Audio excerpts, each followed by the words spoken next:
Thank you. Thank you. Counselor Chamsick, can you hear us?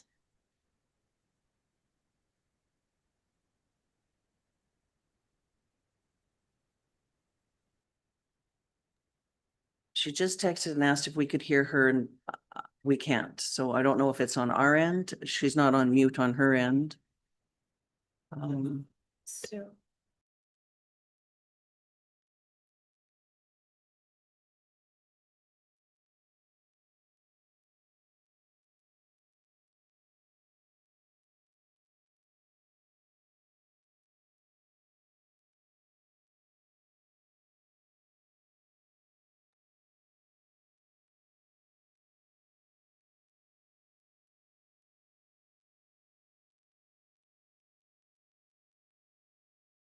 To get right out of Zoom and don't use like the Zoom app. Use you can hit it and open it up in a different browser. I had to do it that way to be able to unmute and use my screen and such. So maybe try that.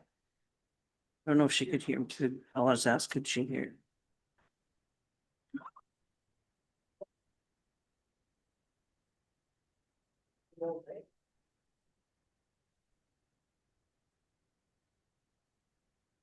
She said she used the browser, so, right. Okay, we're gonna go ahead and start. She can hear us, but we can't hear her, so. At that point, I'm assuming she's considered absent, CAO? CAO back? If we're not able to hear Counselor Chamsick, I'm assuming she's considered absent at this time? I'd have to consult the procedural bylaw. Okay. I think it is if we have. If to be able to she is hear. able to listen and if she turns on her camera and is available to vote, I'm not, she wouldn't be able to ask questions. That's, Okay, that's sorry? quite the, yeah, I don't know what to tell you. right, and I know we have to be able to hear and we should be able to see her. She said she was gonna try again, so I'll just say, log off and try again. And we will get started. Alrighty. Oh, there she is. And there she goes. All right, we're gonna get started here. So good morning, everyone. Sorry about the technical difficulties that we've had, but I would like to call the meeting March 26, 2026, regular county council meeting to order at 9:38 a.m. And we will start with the land acknowledgement. We acknowledge Athabasca County is located on First Nations Treaty 6 and Treaty 8 traditional territory. We respect and honor all First Nations, Métis, and Inuit peoples' connection to these lands, their history, language, and culture. We are at the approval of the agenda. Are there any additions, deletions, or changes? I do believe there's an addition, if I'm not mistaken. That would be an in-closed session item. So being that we're at the in-closed session, if we could move 13.3 to 13.4 and add 13.3, section 17, personal privacy, RCMP. I believe everyone had an email on that one. Are there any further, is that something we're still? Yeah, Madam Chair, I believe you requested that we add legal opinion also to closed session. Yes, if that is good, we will do that. So that would become 13.5. Or no, pardon me, 13.4. And then deliberations could be 13.5. So basically what I'm saying then is 13.3 would become 13.5. The addition of the section 17, personal privacy, RCMP would become 13.4. Deliberations would become 13.5. If that makes sense for everyone? Did I say that right? Yeah. Okay. Are there any other additions or deletions or changes? Can I have a motion? Thank you so much, Councillor Stasiak. Would like to approve the agenda as amended. All those in favor? And I don't see any opposed, so that would be 9-0. Thank you.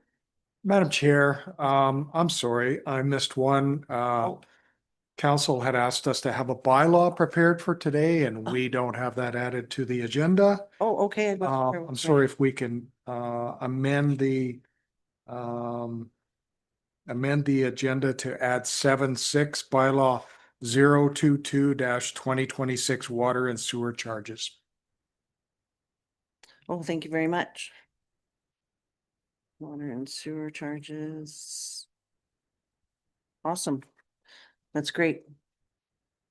So on that, I guess, do we do a supplemental motion or do we rescind the last one or just? No, just do a supplemental. There's no Okay. rescinding, just move Okay. forward. So we can put a motion on the floor to add from Deputy Mayor Mins to add 7.6, bylaw 022-2026, water and sewer charges. All those in favor?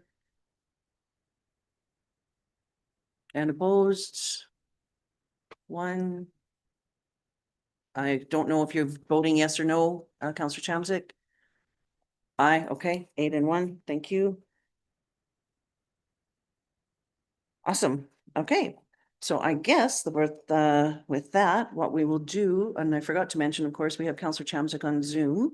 We are going into our public hearing, which is 3.1 of your agenda. Do we have anyone joining us via Zoom for the public hearing? We don't have anyone doing that. Okay. So we will go forward. Good morning, everyone, and thank you for attending the public hearing regarding bylaw 016-2026, land use bylaw amendment for part of Northwest 176819 west of the 4th from agricultural A district to heavy industrial M2 district in the Spruce Valley Growth Node area. I'm Tracy Holland, Reeve of Athabasca County and Division 5 Councillor, and I will be the chair of the hearing. On behalf of council, I would like to welcome you all here today. And I don't believe we need to go through introductions as we don't have any public joining us or via Zoom. The public hearing for bylaw 016-2026 is now open. I will turn the floor over to Secretary Bob Beck to announce the purpose of this hearing. Thank you, Madam Chair. The purpose of this public hearing is for Athabasca Council of the County to hear testimony from interested parties. It is not meant to be a debate between presenters, and all comments must be directed to council through the chairperson. The ground rules of the hearing and the order of speaking will be: Manager of Planning and Development Diane Cloutier will speak first to outline the background and provide an explanation of the bylaw. Members of the public who are wishing to be heard will be given the opportunity to speak. Ms. Cloutier will be given the opportunity to present closing remarks or address any of the issues presented. Councillors will be given the opportunity to ask questions. Council will then end the public hearing and will later consider the information received at the public hearing. Council will only consider matters raised at the hearing. Only councillors may ask questions of speakers during the hearing. If any persons want to ask questions of a speaker, they must ask the chair to ask the question on their behalf during their presentation, and the chair will only ask the question if the chair wishes to have an answer in order to undertake its consideration. Thank you very much. I would like to ask Ms. Cloutier to provide background and explanation of the proposed bylaw, please. Thank you, Madam Chair, members of council. The purpose of this hearing is to hear representations from any persons, group, or persons representing them who claim to be affected by the proposed adoption of bylaw 16-2026 and who has complied with the procedures outlined by council. Upon adoption of bylaw 16-2026, land use bylaw 004-2019 would be amended. So the notice of public hearing is placed in the March 10th and March 17th edition of the Town and Country newspaper and on the county's website beginning on March 9th, 2026. On March 9th, as per the requirements of the Municipal Government Act, referrals to adjacent landowners were made in accordance with Section 606 of the Act.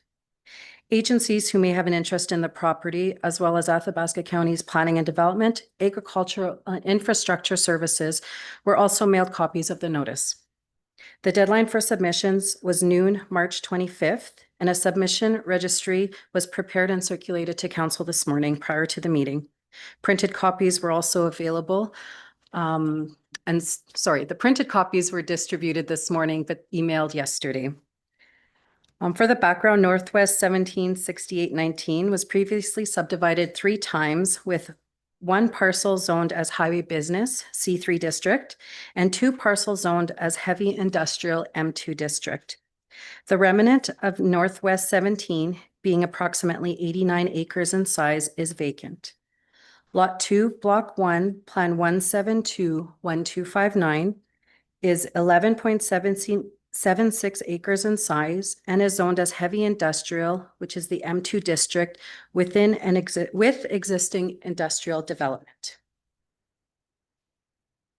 On January 29th, 2026, Athabasca County Subdivision Authority approved a boundary adjustment to Lot 2 by adding 16.82 acres from the Northwest 176819 west of the 4th quarter. A condition of approval required the landowner to apply for an amendment to the land use bylaw to redistrict the new area to align with the existing district of Lot 2. Bylaw 16/2026 would redistrict the new area approximately 16.85 acres in size from the agricultural district to heavy industrial M2 district. The use of the parcel would then meet the requirements of section 11.17 of the land use bylaw 004/2019 for heavy industrial development. The purpose of the heavy industrial district is to permit opportunities of heavy industrial and manufacturing uses appropriate for rural locations as determined by council. There is no requirement to make an application to change the municipal development plan as the proposal meets the requirements of bylaw 003/2019. Instead, an application to amend the land use bylaw is necessary to fulfill the conditions of subdivision approval and to accommodate future development on site. Thank you very much. Does council have any questions or points of clarification they wish to ask Ms. Cloutier? Deputy Reed Mins. Just wondering, it looks like there's a shop built on that land right now. Was there a permit given out for that shop? By chance? Madam Chair, members of council, upon the initial review for this file, all the appropriate development permits were issued and approved. Okay, so I guess I'm just wondering, how did he get a permit to build a shop? Like an industrial shop on ag land? Madam Chair, I don't have the specifics, of the development permit, but I could pull that information for council if they wish. Well, it just looks like to me like, but like, again, the cart is before the horse here, again. And I just, shake my head on this. We got one just down the road that we're discussing regarding the same sort of, to my point, same sort of issue. And all of a sudden we're dealing with another one where something was built prior to the land being rezoned. And it's like, I don't know, it just, sometimes I just feel like we're being set up to fail here, because if we don't rezone this now, what happens? Like, does he have to tear the industrial shop down, or? I just don't understand.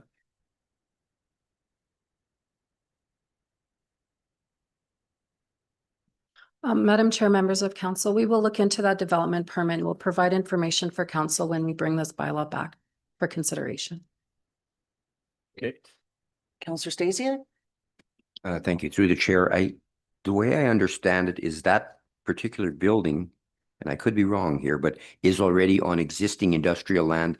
This, what we're dealing with, is an addition of farmland, rezoning it to add on to make that parcel bigger. Is that possibly correct there?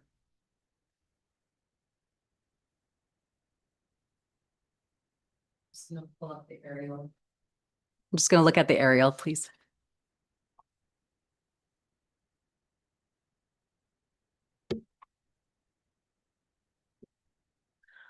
Madam Chair, members of council, I'm just looking at, you don't have it in front of you, my apologies, council, but when we brought it for first reading, the aerial image, it appears that the Northwest 17 is all vacant, so the shop would have been located, I would assume, on the northern lot, but I will confirm that for council. Okay. Okay. Thank you. Counselor DeHolick, do you have? go Thank ahead. you. Yeah. Yeah, the shop is already built. It's a well-built, beautiful site. It fits well on the property. I thought the permit had been issued and stuff, but everything looks good with that site. Okay, thank you. Counselor Stacey? Thank you through the chair to Mr. DeHolick. Is that, you say it was built, is it close to the road or is it further back? It's a little farther back. So Yes. there is a possibility it could be on the land in question presently, not on an existing commercial lot. I believe it's on the lot that's Was existing as first for industrial? on the Is it lot what we're dealing- that we're dealing with. Okay, so just for clarification, the lot that we're dealing with here is an add-on onto an existing commercial lot. So Yeah. my question was before that the addition part, does it have anything on it or is this No, building? no. The question is, I have to ask that we have to go through the chair and Okay. through. oh, I'm sorry. Yeah, so instead of, it's not meant to be a debate here today, but Okay. so just so that we stay on track, we need to, I guess the confirmation that we're looking for with administration is, has the shop that has been built that has a development permit, is it it on the land that we're asked to be rezoned? I think that's the Correct. question. That is correct. Thank you very And much. so I think that information will come forward at the Yeah. time of the bylaw. Madam Chair, I'll pass around the sketch from that previous, we didn't approve a development permit on the lands to be rezoned that we know of. That shop is on the lands that already are zoned.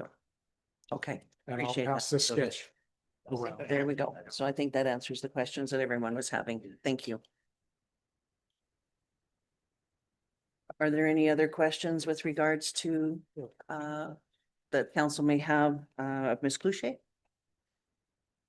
Any other clarification points? Please go ahead, Councillor Hall. So I can't help but wonder if expanding this parcel size will expand the uses of the parcel and create more traffic in this area. We've, previously heard numerous concerns relating to, in opposition to increased industrial traffic in this region of the county. Although, I mean, notably, none of those folks have sent letters this time. My question then, to rephrase it, is rezoning likely to increase industrial traffic in this area? Madam Chair, members of council, I would say it's a possibility because we are increasing the size of the industrial lot by just over 16 acres. So the use of the land could be then for that entire parcel. So it could potentially have more development on it and more activity. Thank you very much. Are there any other further, just looking at the aerial, I don't see the shop in question on here, but it's very small building footprint here, so I couldn't confirm whether or not that shop's there or not. Did you want to pass that down so everyone has a chance to see it? Are there any other points of clarification? Alrighty. Ms. Cloutier, are there any written materials that have been submitted? Madam Chair, members of council, so as I had said before, we did prepare a registry of submissions, which was emailed to council yesterday afternoon, as well as paper copies submitted this morning. So that package is with you today. Thank you. Are we going to read any of it into the record, or you're satisfied that everybody's got those and has had that opportunity? Everybody's satisfied that we've all had the opportunity? Okay, thank you. I think there's a photo. Go ahead, please, Councillor DeHolick. I think we do have a photo of the building. Yes, we do. And if I'm not mistaken, reading in the letter, it does mention that, it's the way I understood it, that it was built on the lands that are being rezoned, but I could be misinterpreting that. So I think we'll have time to look at it for sure. All right. I don't believe we have anybody wishing to go ahead, please, Counselor Hall. I had a question about the letter, but I'm not sure if this is the right. Should we read the space. letter into I don't into know the if you need to record? Read it. but- Okay, if you'd like to ask a letter, the Just- question on the letter. There's a statement in the letter that says there is, and I'm going to quote, direct access from the LPAC connector. And I guess just seeking clarification from administration, is the access off Township 683 or is it directly off the connector? Madam Chair, members of council, when we completed the site inspection, the access road was from the north, which is Township Road 688. Or, sorry, I apologize. I said 683 because it was blurry on the picture, but 688 is fine. So that's not the LPAC connector, so that I make sure I'm understanding where we're dealing. That's correct. Okay, thank you. But, Counselor DeHall? But there would be access from the LPAC connector if you go through the other subdivision, the other lots. And I believe he is the owner of those lots. Madam Chair, members of council, access to Northwest 176819 is from Range Road 195 to the west. Okay. So the point that I would also just like to mention, just so I can obtain some clarity, it says in the letter that for their operations continue to expand within the Prospita Alpac Industrial Region, they're applying to increase the size of an existing light industrial lot to accommodate the construction of an additional facility. This expansion will allow us to continue supporting our current operations and industrial clients in the region. And then there's a picture, as it says, importantly, the proposed development does not create additional costs or infrastructure issues or any obligations of the taxpayer. But I guess I'm just confused by the letter, as it appears in the photograph that the new shop is built as mentioned in the letter, which is why they need to have a rezone. So I am so confused by this. Please go ahead. Madam Chair, so I don't want to take admin's role here, but because I have the benefit of a computer in front of me and I know they don't, there's the assessment on the parcel that we're talking about for the rezoning does not record any improvements. Okay. Awesome. Okay. Thank you One for more that. thing, Tracy, one more. Please go ahead, Counselor DeHolland. Also, the type of business that he's gonna be running out of that building requires a larger area for truck traffic, and it's a storage and a repair shop for his trucks. So there won't be other trucks coming in there, but he requires a larger area for his trucks to move around. Okay. Okay, thank you. So being that we don't have anyone here from the public who will be speaking on this, I will then go forward and ask if there's anyone else who has not spoken and wishes to speak. All right. Does Ms. Cloutier wish to present closing remarks or address any issues that have been presented? I have nothing further, Madam Chair. Thank you very much. At this time, does council have any additional questions? Last time, Counselor Hall. Sorry, I'd even left the microphone on, I guess. Again, just because what I'm reading is not reflective of what my understanding of the area is. It says the paved roadway eliminates access for dust. Have we paved the path into this site? I believe it's chip seal. Is there a paved road into this site? We did chip seal there last year, but I'm not exactly sure how far. Okay, I guess I'm struggling with what I'm reading and whether it aligns with what I understand to be the case in that neighborhood. Thank you. Okay, thank you. Anyone else wishing to ask any questions? Okay, great. There being no further testimony, I will close the public hearing. I further advise council cannot receive any further information on this matter. Thank everyone for attending the public hearing, and I declare the public hearing closed at 10 a.m. Thank you.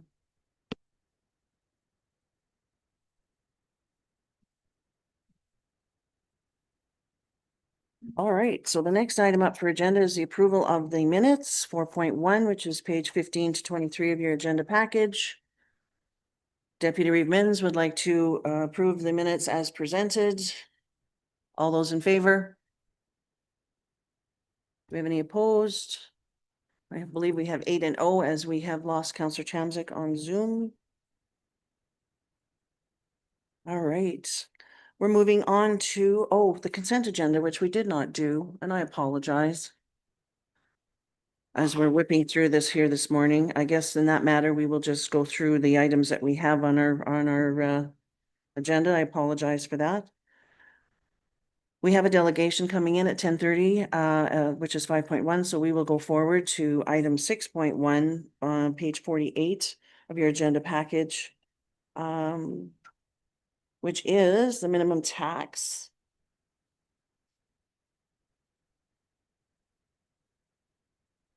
Just getting there. All right. So this is came forward as a request from I believe it was to add from the committee of the whole discussion to add what it looks like with the $75 minimum levy as well for impacts to the budget, etc. Would administration like to weigh in on the administrative report?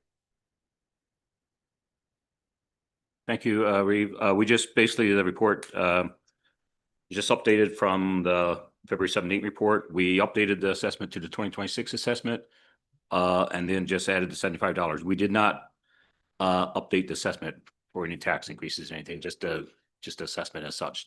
So these numbers would change slightly like once we bring forward the tax bylaw. Okay. Thank you. Awesome. Thank you very much for that information and for giving us that opportunity to have a look at what all of the different increments look like. I don't know if council, I know I have a motion to put out, but I'm not sure if council would like to discuss. Go ahead, please, Councillor Hall. I'd be prepared to just make a motion to receive the tax report for information as recommended by administration. Okay, discussion on that? Okay, I'll go forward with a bit of discussion. I think I made it, I expressed our concern, resident concern with regards to the amount and how it impacts our producers who are dealing a lot with the leased Crown land leased properties for grazing leases and whatnot. And further, I don't want to go through the whole thing because I gave quite a presentation on it the last time, but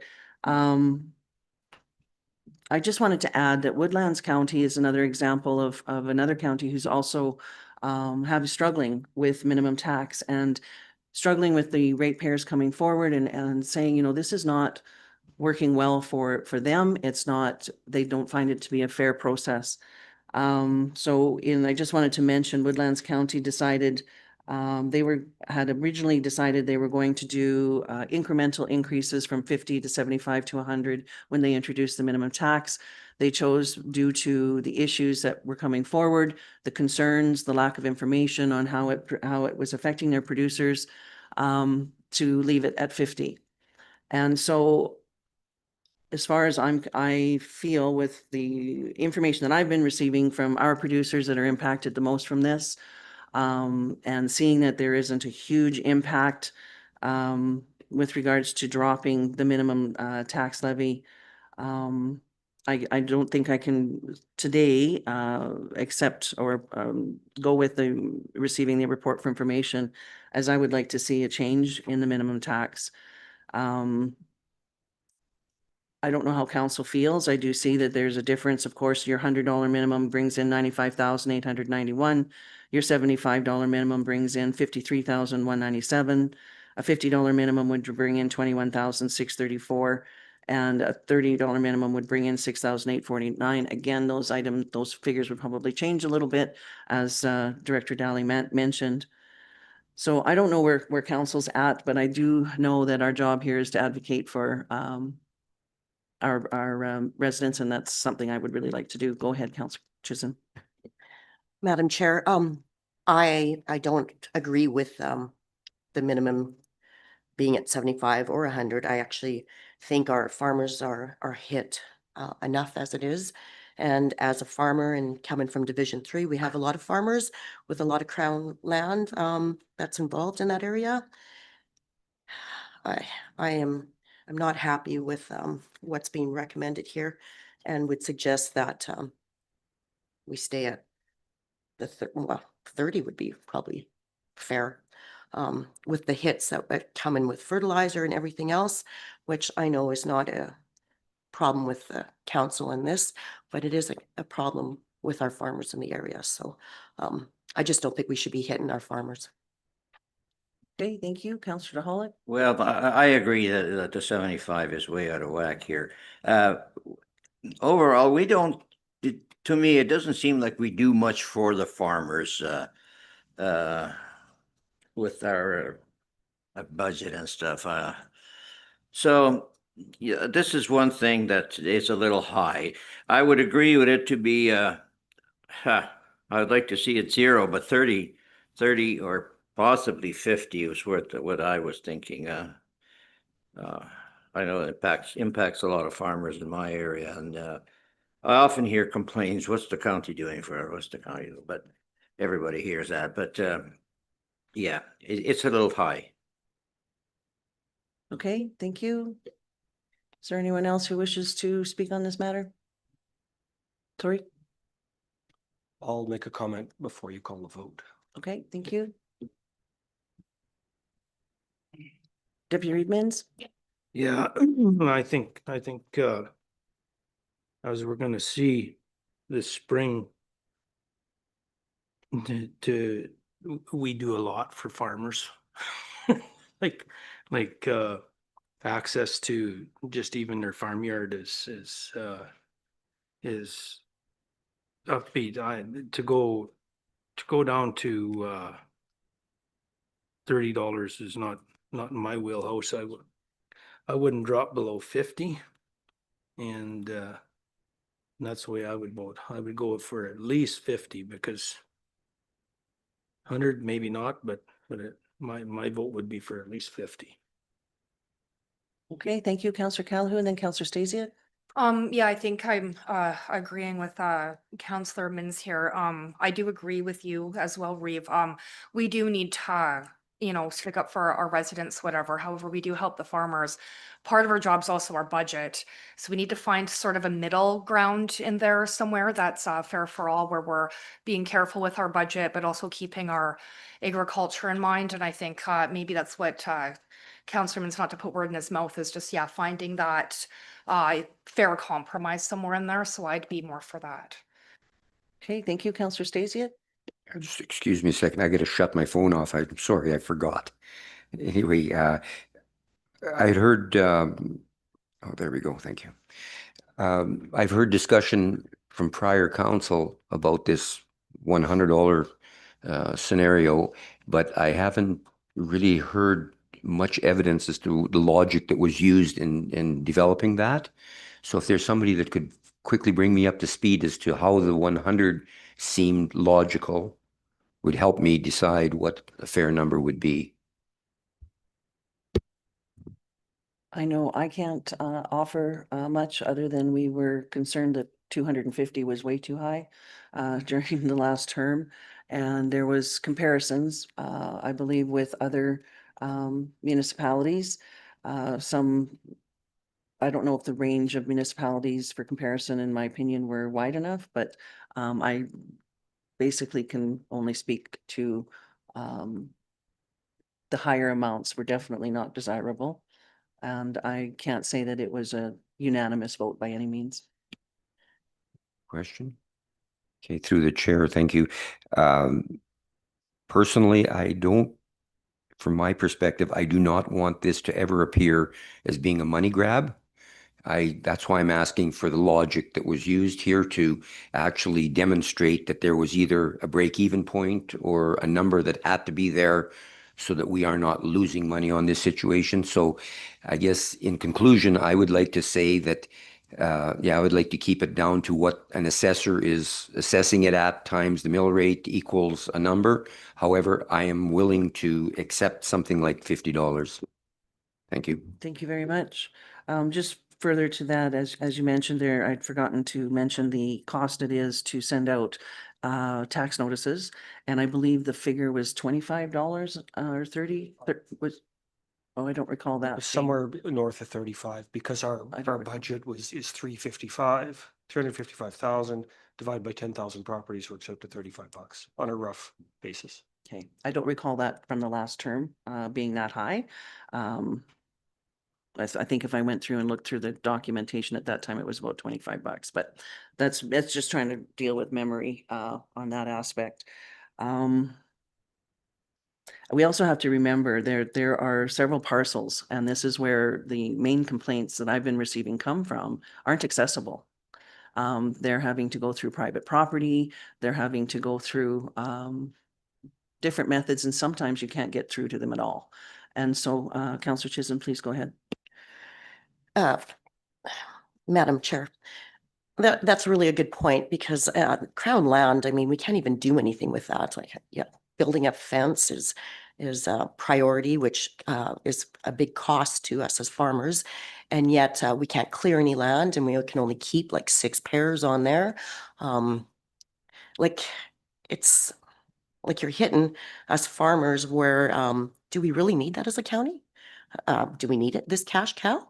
Because that's almost what I feel like is what we're doing to our farmers. So again, I can't even go with the $50.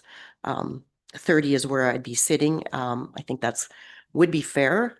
And again, we have no control over this land. Like it's not deeded. It's a crown land. We're there to keep it environmentally good, and we're stewards of the property, but we are not landowners. So I don't think having an annual fee is going to make or break the county, but it does make a difference for us farmers, especially with what's going on in the agriculture sector at this moment. Thank you. Councillor DeHolly? Yeah, I agree. I know in my area, a river goes through, and there's crown land where you just can't get into it. You got to go across somebody's land, and you might get a bale of hay on that land, and often there's flooding in that area, and you see that land is just not worth it. And you know, farther to Mr. Min's comments on that we're doing a lot for the farmers this year. Well, last year we had no snow. We saved a lot of money, so it equals out. You can't say that it's just that. Yeah, that's my point. But I definitely agree that 100 or 75 is way too high. Thank you. And just to add to that, year over year, we've been seeing surplus after surplus after surplus. So I believe that we have room to work with this as well. And I don't know if there's anyone else who would, Councillor Stasia? Thank you, through the chair. I'm willing to entertain Councillor Hall's motion, and if it passes, fine. If it doesn't, fine as well. I'd be willing to make another motion. Thank you. Thank you.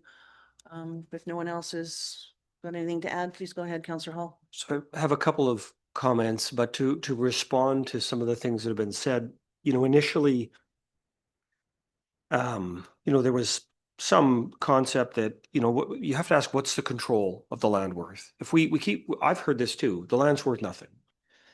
It's not productive. It's worth, if it has no value to you, then let it go. Let the lease go. If it has value to you, then it must, surely if it's worth having control, it's worth paying $100. Now, one of the things that came up when this was initially discussed, there was an example of a property that I think had in the $37 worth of municipal taxes applied to it that was worth $300,000 on the market. And we all know that agricultural land is not taxed at market value. It's taxed at a regulated rate. So we have a $300,000 agricultural property paying $37. Comparably, at the same moment, a residential property, a rural acreage, was paying $2,335. There's no equity in that. So we part of the discussion, the 100 is admittedly, from my perspective, a bit of an arbitrary line. But there was I think a discussion that occurred around covering costs. Covering costs at the moment and having some room for those to grow in the future so that we never had to come back and have these divisive conversations again, because it was challenging. But also, for me, my support of that came into the idea that every parcel should put something into the pot to contribute to the services. And yeah, a few parcels don't have road access. A number of parcels don't have road access. But we don't, we generally, that's reflected then in the $100 value. If they had road access and were high quality land, well, they'd have a much greater regulated rate and they'd be paying something higher than 100 and we wouldn't even be having this discussion. So I think we also have to look at council at our global responsibility across the county. And while there's going to be some adverse influence on a handful of properties, our job is to look at the decision for the majority of properties. There is no doubt you can find, a number of cases where this is not a great outcome for the particular property. But prior to that, we had properties that literally had tax notices going out for less money than the stamp to mail them. We should have just cashed in the stamp and paid their tax for them. And I'll hit back on this, but just because of the way I wrote my notes, I mean, I guess, it's back to what's having control worth. We're headed for a budget problem already. And so we've already made our budget. This is the kind of discussion we should have pre-budget, not post-budget. Administration has been working, from what I can tell, to cut costs, to look for savings, to find ways to stretch our dollars and our ratepayers' dollars farther. And yet I feel like as a council, we just keep spending. If we cut this now, there's another $50,000 or $100,000 or whatever it is that has to come. That goes on the back of every taxpayer, but especially on the back of our rural acreage owners. Many neighboring municipalities have comparable or are at higher rates, or else they're increasing their rates from lower rates. And so I guess I struggle with, do you want to jump in, Jack, or? Oh, go after you're done. Okay. Where will the money come from? Because it returns to all taxpayers. And what we're doing is we are taking the lowest taxed properties. We're taking a small burden from the lowest taxed properties and putting it on the highest tax properties.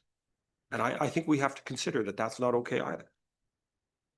We're already looking at what, in my opinion, is going to be an unacceptable tax increase.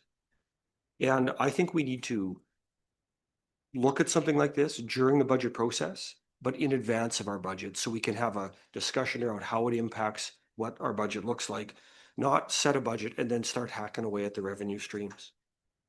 Our property is already taxed farmland at a massive discount, and I think we need to acknowledge that. And so I would, propose that we just accept this report and leave it for this year. And then finally, we heard the comment, what do we do for farms? Well, I can tell you what some of the things I think we do. They are the lowest class taxed of the lowest class of taxation class of property that we have. I mean, billions of dollars worth of property produces a small amount of tax revenue. And that's the way it is. But we give water away below cost at $6. We do roads, which, the Councillor Mins may be able to remind me on the number exactly, but from memory, I think the cost of servicing a road past a property when we had the budget out one time was something like $1,700 or $1,300 per half mile, per half of the road. So and then, they all have access to all of the 160 plus services the county offers. Whether you use them or not is a choice, but to say, oh, what do I get? You get access to it. Whether you take it up or not is a different thing. And I think the other piece that we need to we should look at in terms of how we frame this is, when I said earlier that there's going to be a couple adverse influences, absolutely. If you look at an individual 5-acre parcel, I had a conversation with a resident and they were upset about this tax on a 5 acre parcel that was bordered by some swamp or something like that. But when you step back and ask the question, in terms of the total number of acres that you control, the total value of land that you control, and add all of that up and put it beside your tax bill, is it unreasonable? And I think the answer in every single case is no, it's not unreasonable. When you look at an individual property that's 5 acres paying 100, sure. When you look at the 5,000 acres they farm and that extra $100, I mean, some of these giant farms pay less money than I pay on my house in taxes. And so I don't accept it. It's unreasonable or unfair. So the request is, let's accept it and let's put this in its proper place and talk about it before the budget, not after. Okay, thank you. I believe there was a lot of information that you have provided that I'm quite sure would like Mr. DeHolick, Councillor DeHolick would like to make comment. Yeah, probably not too much on yours, but let's look at different departments within the government. Look at transportation. You can rent all kinds of lands for zero. We're talking about the impact with respect on, do we fiddle with our budget now after we've done it? Where does the money come from? Well, I don't want to talk about that. Well, I just then want to talk we're on about the wrong being agenda. reasonable, like being reasonable. Yeah, no, highways, zero. Recreation, that means lakeshore, whatever, zero. And, we're trying to do crown land that's worth nothing. On the highway, I can see 600 bales baled on a divided highway within a couple of miles for zero. I can see hundreds of bales cut on the lakes for zero. And, crown land doesn't really produce nothing, and we're charging for that. It's just being fair. Okay, thank you. I think, So just, if it's worth nothing, then let it go. Like, to say it's worth nothing is an inaccurate statement. Anything you hold, I'm not going to give you my highlighter even because it's worth something to me. okay, and I guess the argument there, and I'll close it at the argument there is giving back the leases doesn't do us and our land as a stewardship any favors either. So we have to be careful about that as well. All right, I think we're ready for the vote on Councillor Hall's to receive the minimum tax impact like it to be discussion report recorded if for we can. information. Because I'm concerned about our budget, so I'd like this is a budget implication I vote. think I'd you've like mentioned it, recorded, though. please. Yeah, you've mentioned the budget for sure. Okay, and there's a recorded vote here. Councillor Kapitaniak would like a recorded vote. Sorry. Sorry, Councillor Hall had asked for it. Oh, I'm sorry, I missed that. Thank you, Councillor Hall. Ask for the recorded vote. Thank you. All right, so if we're ready for the motion to receive the minimum tax impact discussion report for information, all those in favor? We have Councillor Hall, Councillor Calahoo, Deputy Reeve Minns, Councillor Kapitaniak. All those opposed, Councillor DeHolick, Councillor Chisholm, Reeve Holland, and Councillor Stasiak. That fails.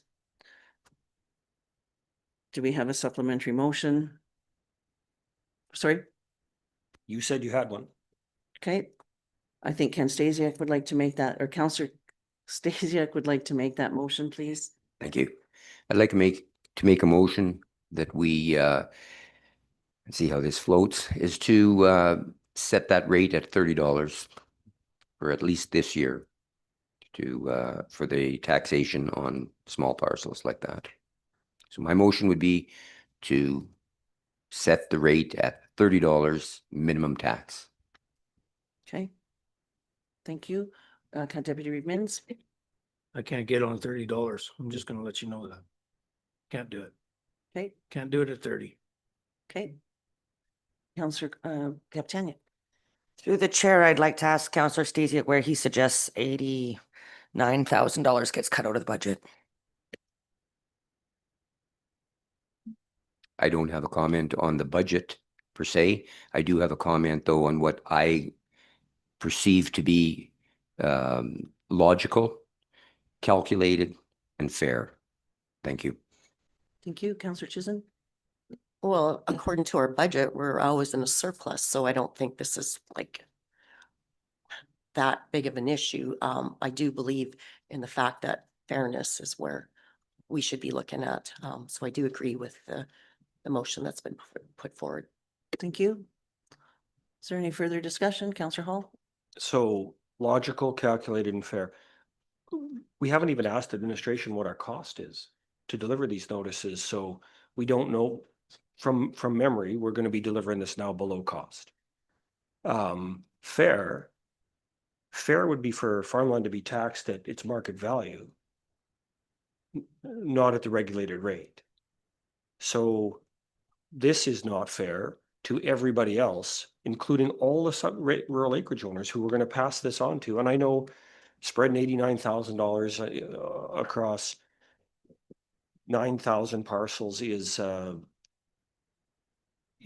very thin layer, but what we're doing is passing this back on to residents, homeowners. And if these businesses are so much on the brink that this tiny amount on these incredible values of land, like we already have a problem. So there's no fair here and there's no logic. Counselor DeHollick? You're talking about no fair. Well, look at your dust control. How much are you subsidizing the people with dust control? I oppose that too. And I think if, I'll just comment, if the land was that valuable, they wouldn't be assessed a minimum tax. They would be paying the assessment if it was that valuable. And so we're dealing with parcels that have crown land that is assessed differently. Can I say that we keep looping to crown land? This is not just crown land we're talking about. This is titled land too. And if you gave me a few minutes, I can go through the MLS system and show you a mountain of parcels that the assessment would have been below that $100. Sorry, the taxation would have been below $100 where they had a value much greater. Specifically, I can think of that one 300 and sold for 330 some thousand bucks, no road access, and its taxation rate on a municipal level was 35, 37, something like that. As our administrative report mentions, that most of the tax revenue comes from vacant farmland and leased farmland. And I would hazard to guess that most of it is leased, as that seems to be the condition or the situation that I'm seeing and what I'm hearing from our residents. All right, is there any further discussion on the motion to lower the minimum tax to $30? If there's no further discussion, all those in favor? Counselor Stasiak, Reeve Holland, Counselor Chisholm, Counselor DeHollick, and those opposed. We have Counselor Hall, Counselor Callahoo, Deputy Reeve Mins, and Counselor Kaptaniak. That fails. Would it be reasonable to defer this to the next budget year? No, we can defer to the future budget discussion. I think at this point, you're asking to table to a future budget discussion for our interim budget. Whatever language you'd prefer to use.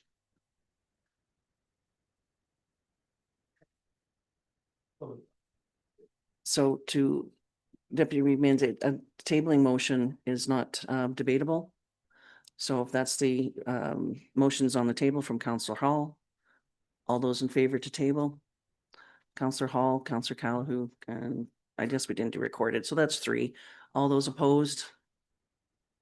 We have 5. So at this point, do we have a motion for Deputy Reeve Mins? I'd move to make the minimum tax $50 for this year and move this forward, please. Is there any further discussion on the motion to lower the minimum tax to 50? Councillor Hall? I wonder if admin could give us some ideas on the ways to fund this reduction in fees would be the first thing. Is it just through tax increases, or do you have ideas? Do you have a little pocketbook of ideas of things you can cut? And secondly, again, because this affects our budget, I'd like this to be a recorded vote. Madam Chair, we don't have that information. We've got a delegation, just a reminder. Yeah, thank you. I was just looking at that same time. Is there any further discussion on this, folks? So if we can go to the vote, please. Deputy Reeve Mins would like to lower the minimum, direct administration to lower the minimum tax to $50 for this 2026, or I guess it would be this year's taxation. Okay, if we're ready for the vote, all those in favor? Counselor Callahan, Counselor Stasiak, Deputy Reeve Mins, Reeve Holland. You're not in favor, and those opposed? So we have Counselor DeHolick, Counselor Chisholm, Counselor Kapitaniak, and Counselor Hall. That fails. So we are moving on now to, we could try for 75, but it will remain at 100, as far as I can understand for today. Unless you want to have another motion here before a delegation. Would it be comes in. possible to have like a A 3-minute recess? break before the Absolutely. delegation? Okay, I didn't understand that it would remain at 100. Well, it failed. So when you didn't vote, when you voted against the 50, Sorry, what was When that? you- I'm sorry, I can't understand. Okay, but when we have a sidebar conversation, I really have a hard we're time. going to do a 3-minute recess, please. So. Thank you.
Yeah, we're live.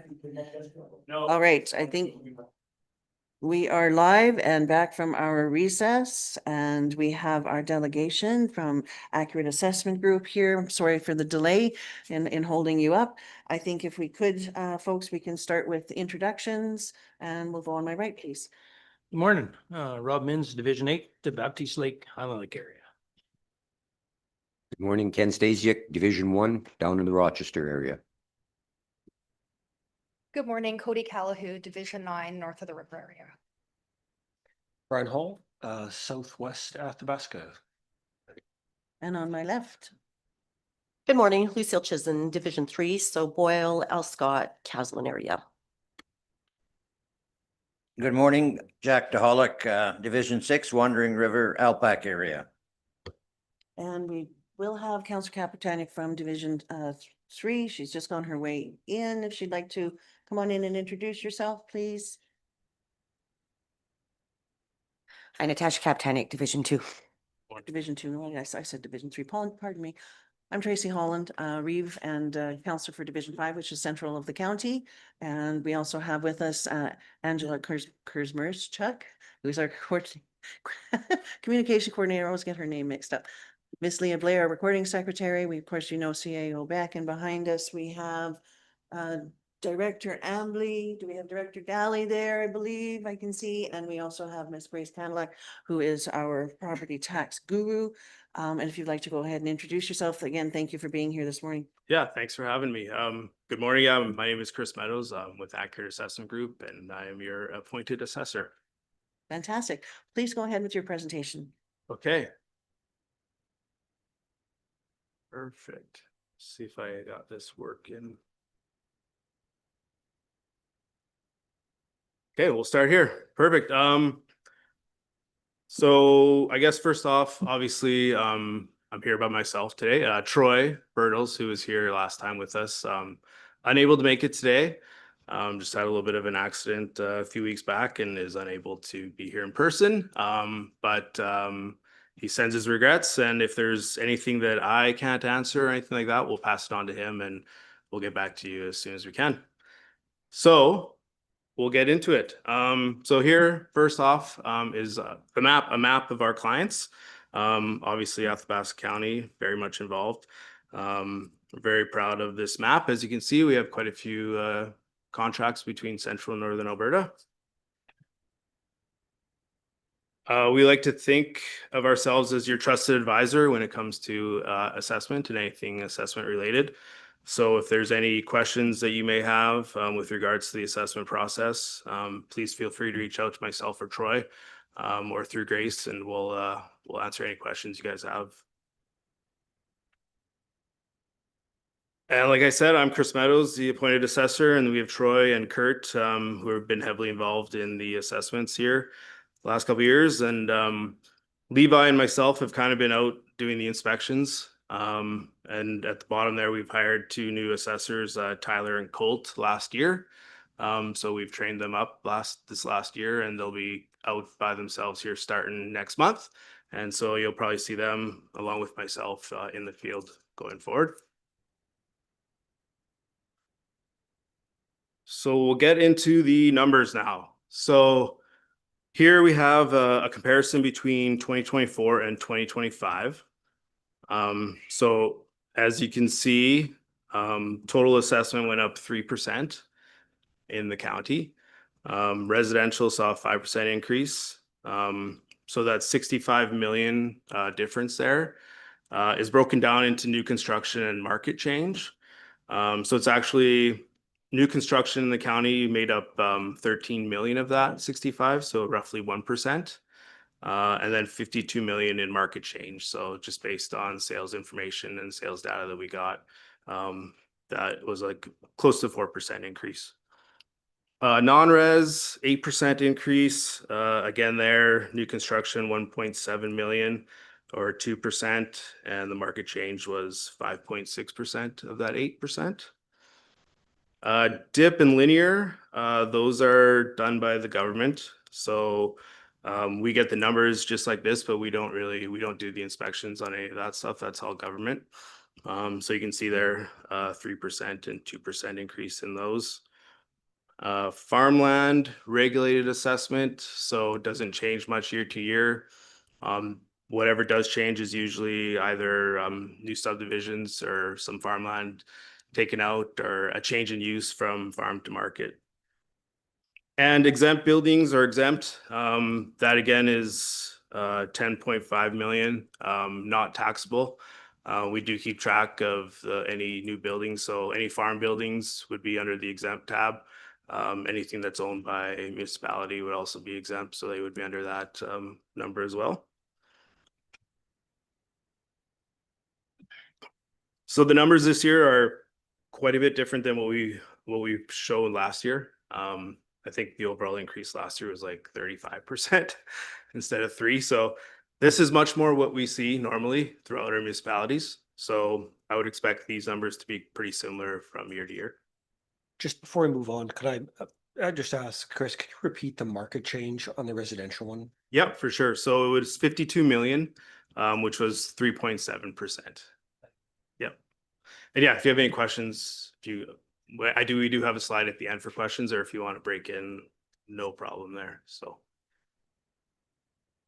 next slide, we just show kind of the last 5 years in bar graph form.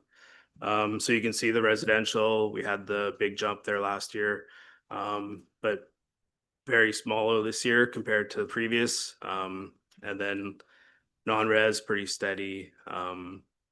Linear, you can see there a couple years ago, the tax exemption they had there, or tax break they had for a couple years, was taken away. So that's why the linear jumped a little bit. And the exempt obviously was a big jump last year because a lot of the crown land that was out that we had here was assessed as farmland, and it was just tree bush, so we changed them all to market, but because they're exempt, it didn't really affect the taxes on that. So, and they're crown. So total history compare. So again, that just shows the total assessment last 5 years. Again, just another representation in the bar graph. So this slide was part of last year's presentation. So this is your taxable assessment base in 2024. So you can see residential takes up almost half of the assessment base in the county. So that was last year. And then,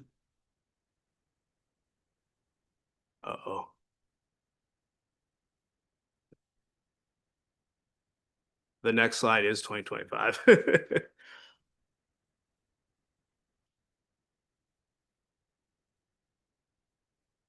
There you go. There we go. So as you can see, I kind of go back and forth. It's very similar. So not a lot of change in the percentage of what the assessment base is in the county.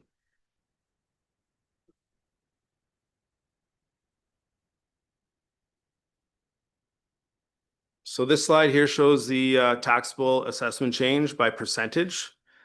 So the no change, or 46.9%, those would be like your farmlands because they're regulated by the government. So there's not much change there. The 1 to 10% increase is a majority of what your residents are going to see on their assessment. And that would be just market driven mostly, or if there was some improvements to property. But so 35% are going to see between a 1 to 10% change on their assessment from last year. And this just shows the same numbers in the previous slide, but more in a graph form. So as you can see, a large majority between that no change to 10% on either side. And then the 10 to 25 and the 25 to 100% above is probably properties that either saw new construction, new residence, or new garage or something like that, or an improvement to the property.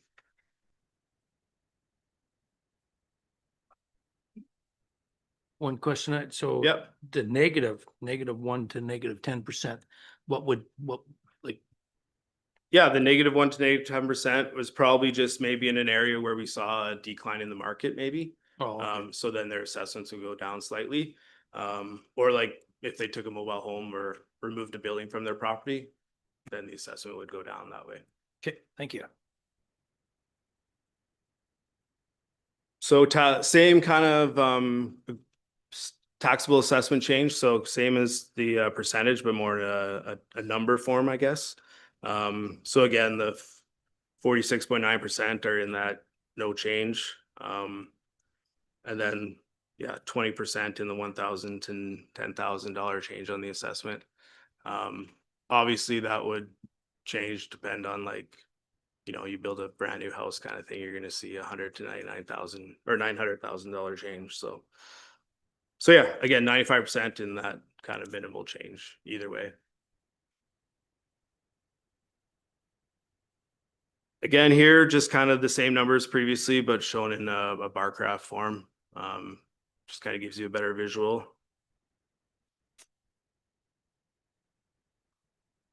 So sales data. So we're audited by the government, French government, every year for our assessments. And we need to be between 95 and 105% of the median. So this chart here is kind of showing where we are in certain areas in the county. So the Athabasca area, we're at 99% on both vacant and improved. So that means that when we see a sale come in, our assessment is quite similar to what that is. So that's what you want to, you want to be around the 98 to 100%, I would say. But yeah, to pass audit, we have to be between 95 and 105. So this just shows that we are in that variance. Obviously, when we have more sales, it's a lot easier to come up with the proper or maybe correct market value, but we work with what we're dealt, I guess.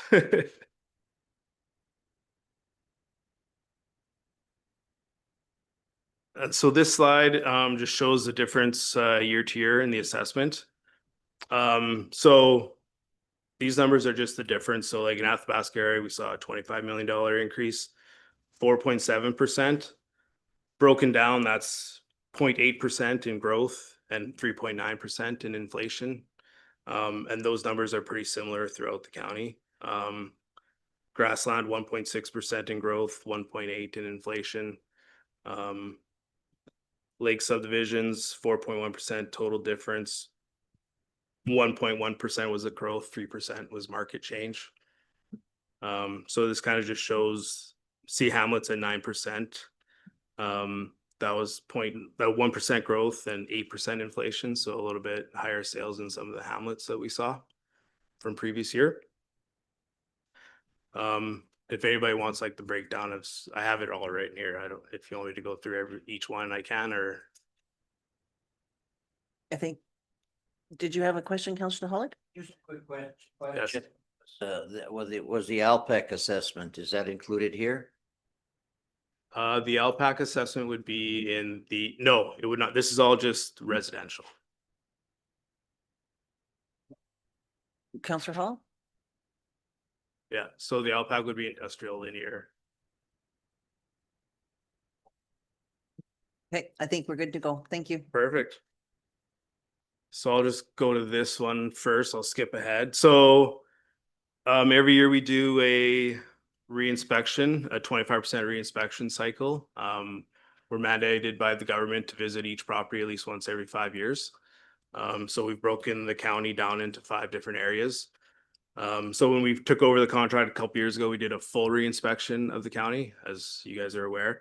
Going forward now, we're just doing 25% or 20% each year. So last year we were in the Boyle area. This year we're going to be up in the Wandering River area. Because we did a full kind of reinspection a couple years ago, we won't be going into as many properties as we would usually do. We do most of it by the road, see any changes we can. If there's a need to go in, then we will. We obviously have county magnets and our accurate magnets on our trucks. We have ID all times. We do reach out to the county, let them know in advance when we're coming out. So we try and let residents know as much as possible. And then going forward, 2027, we'll be in the Athabasca North area there. 2028, 29, and then we'll start back over again. And then, so we do an annual inspection run. In this global, we call it, is usually done in the spring, summertime. And then we come back out in the winter and do a full inspection of the whole county where we're just checking on new permits that weren't completed last year or not started. Or if there's any sales that we need to check on that kind of don't make sense to us, we'll go out and check to see, and maybe it was a family sale or something like that to kind of confirm. So moving forward, we're always available for ratepayer inquiries. Obviously last year with the big change, we did have a lot of people call in. So we like to talk to them first, explain to them why the change and where we're coming from, and majority of the time they understand. They may not like it, but they understand. But if not, they always have the option to appeal, and we did have quite a few of those last year, so. If I may, we've been noticing the 2025 assessments have been uploaded, so people can look at them through the GIS map. And the question that was brought to me and I could not answer was, if they were to call, but they see what their 2025 assessment is, and they were to give you a call and say, hey, you know, what happened here? Is there a way, and it gets adjusted, does that impact, like, what's the deadline for it to impact their tax bill for this year? Right, so usually, once the assessment is mailed out, it's 60 days from that date that you have to appeal the assessment and changes can be made. Once that 60-day period is up, generally are not allowed to make any changes. But yeah. But if they see it now, before If the they see it assessment bill now, comes out, yeah, I think it would be, yeah, if they call in and talk to us, we would make the change if it was necessary. I think in most municipalities, they don't put their assessments out before the notices are sent. So it's a little different in Athabasca, I think. But yeah, if they want to call in and chat, I've talked to people right now. So yeah, okay, it's no problem. perfect, thank you. Yep. So yeah, like I said, 2026 re-inspection will be in the Wandering River area. And as always, we will continue to monitor the market going forward. Any questions on that so far? Go ahead, please, Councillor Hall. So when a resident refuse, because we know, or I'm aware that some residents have refused to let Accurate onto the property. Does this typically just, like, if they refuse to participate and to be helpful, does that disqualify them for their ability to appeal generally? No. We would at that point have to estimate, I guess, what we feel we see or what we think is in there. We do our best to like leave a callback card on the gate, or I know throughout the last couple of years, we've got a lot of people wanting us to call before we go in, and we'll definitely call them before. Generally they will give us the information over the phone if need be. But no, if they can appeal if don't allow us into the property. Okay. Deputy Reed Mins. Just wondering, so I don't know what residential is. What's non-residential? What classification or what? Yeah, classified- so non-res would be kind of like your commercial properties. Oh, okay. So if you're running a business out of your shop in your yard, or like the grassland gas stations kind of thing, that would be non-res. Oh, okay. Yeah. Like hotels would be in there. Oh, yeah, because we got nothing. Okay, no, that's. Councillor Hall. On that same subject, we've seen complaints that land does not, have a farmland assessment when it's used for recreational purposes, but it's probably also unsuitable for residential.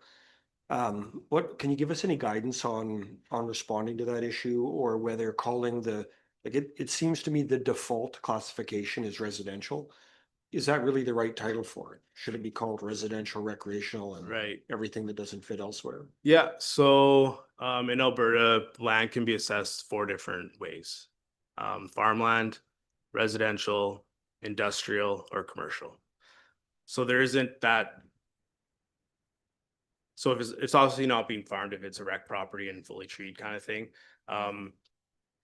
Technically, it's not residential, I guess, in people's mind, but in the assessment world, it would be assessed as residential. Because farmland, you actually have to qualify for. That's right. You have to meet the definition of farmland. I like to call it more market value or market land than residential land. But yes, we do get that a lot. We're like, well, it's just a rec property. Well, in the assessment world, it's a residential land. So I sometimes wonder with how we communicate if we don't create problems by, calling a class residential and it's, I only use the quarter for hunting or but hunting quarters are not farming quarters. Yeah, and throughout the province, and we do a bunch of different municipalities, and it comes up all the time. Well, why is it residential? It's just a rec property. I just go out there and hunt on it. Well, based on the MGA, it's classified as residential because there's no recreation land assessment. In that scenario, do municipalities then consider a special class? A residential recreational parcel?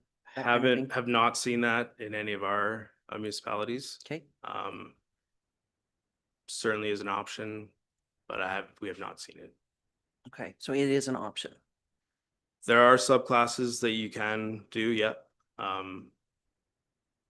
Some of them are like the small business class you guys have here. Right. But yeah, as far as land goes, it's pretty much farmland or residential in Okay. most municipalities.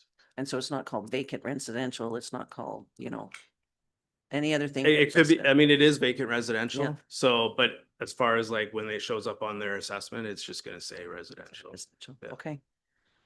Does anybody else have? go And ahead. that goes by market value then. Market value, yeah, correct. Okay. Thank you. Councillor Hall?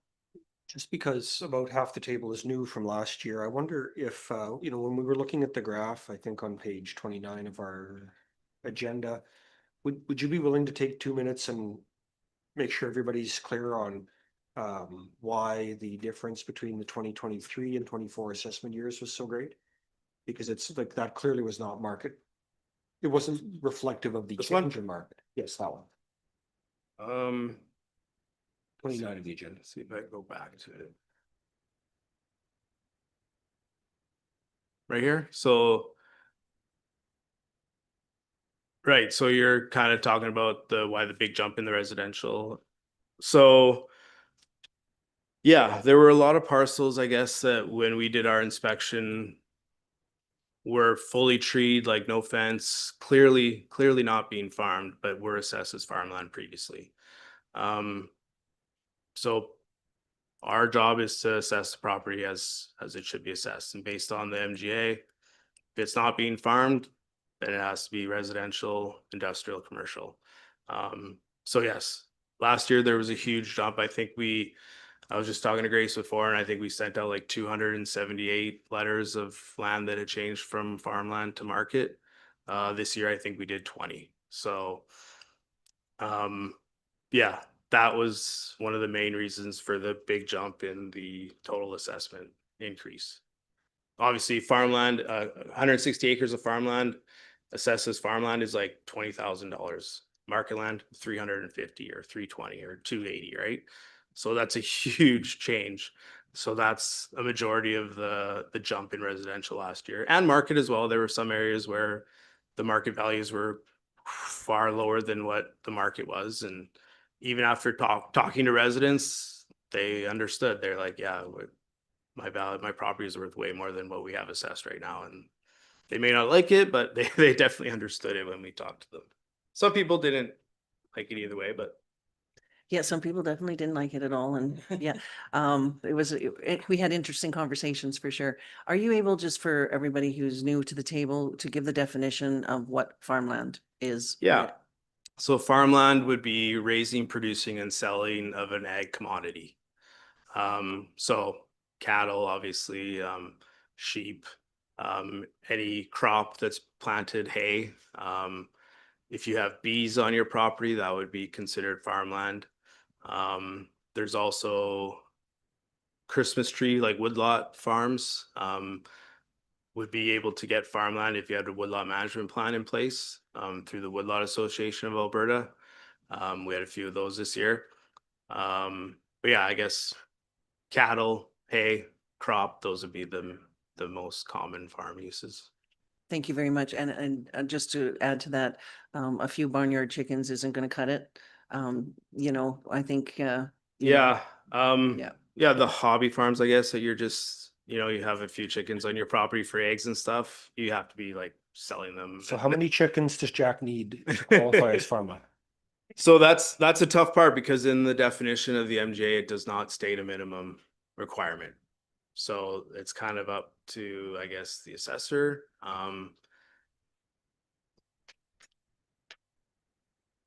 Yeah, Well, that'll open a few conversations. Counselor Stacey? yeah, yeah. Question I have is there a dollar value attached to this? Do you consider it being a farm?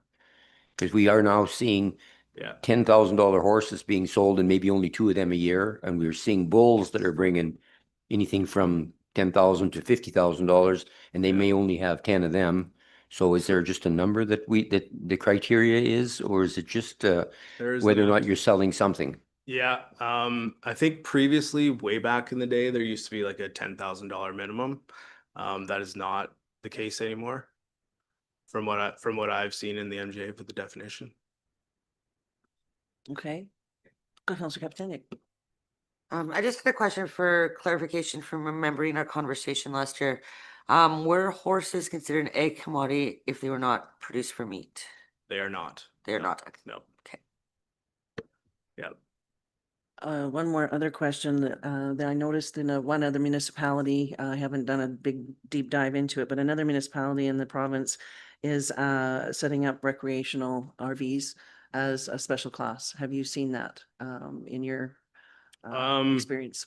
We have not. Our policy is that we do not assess RVs.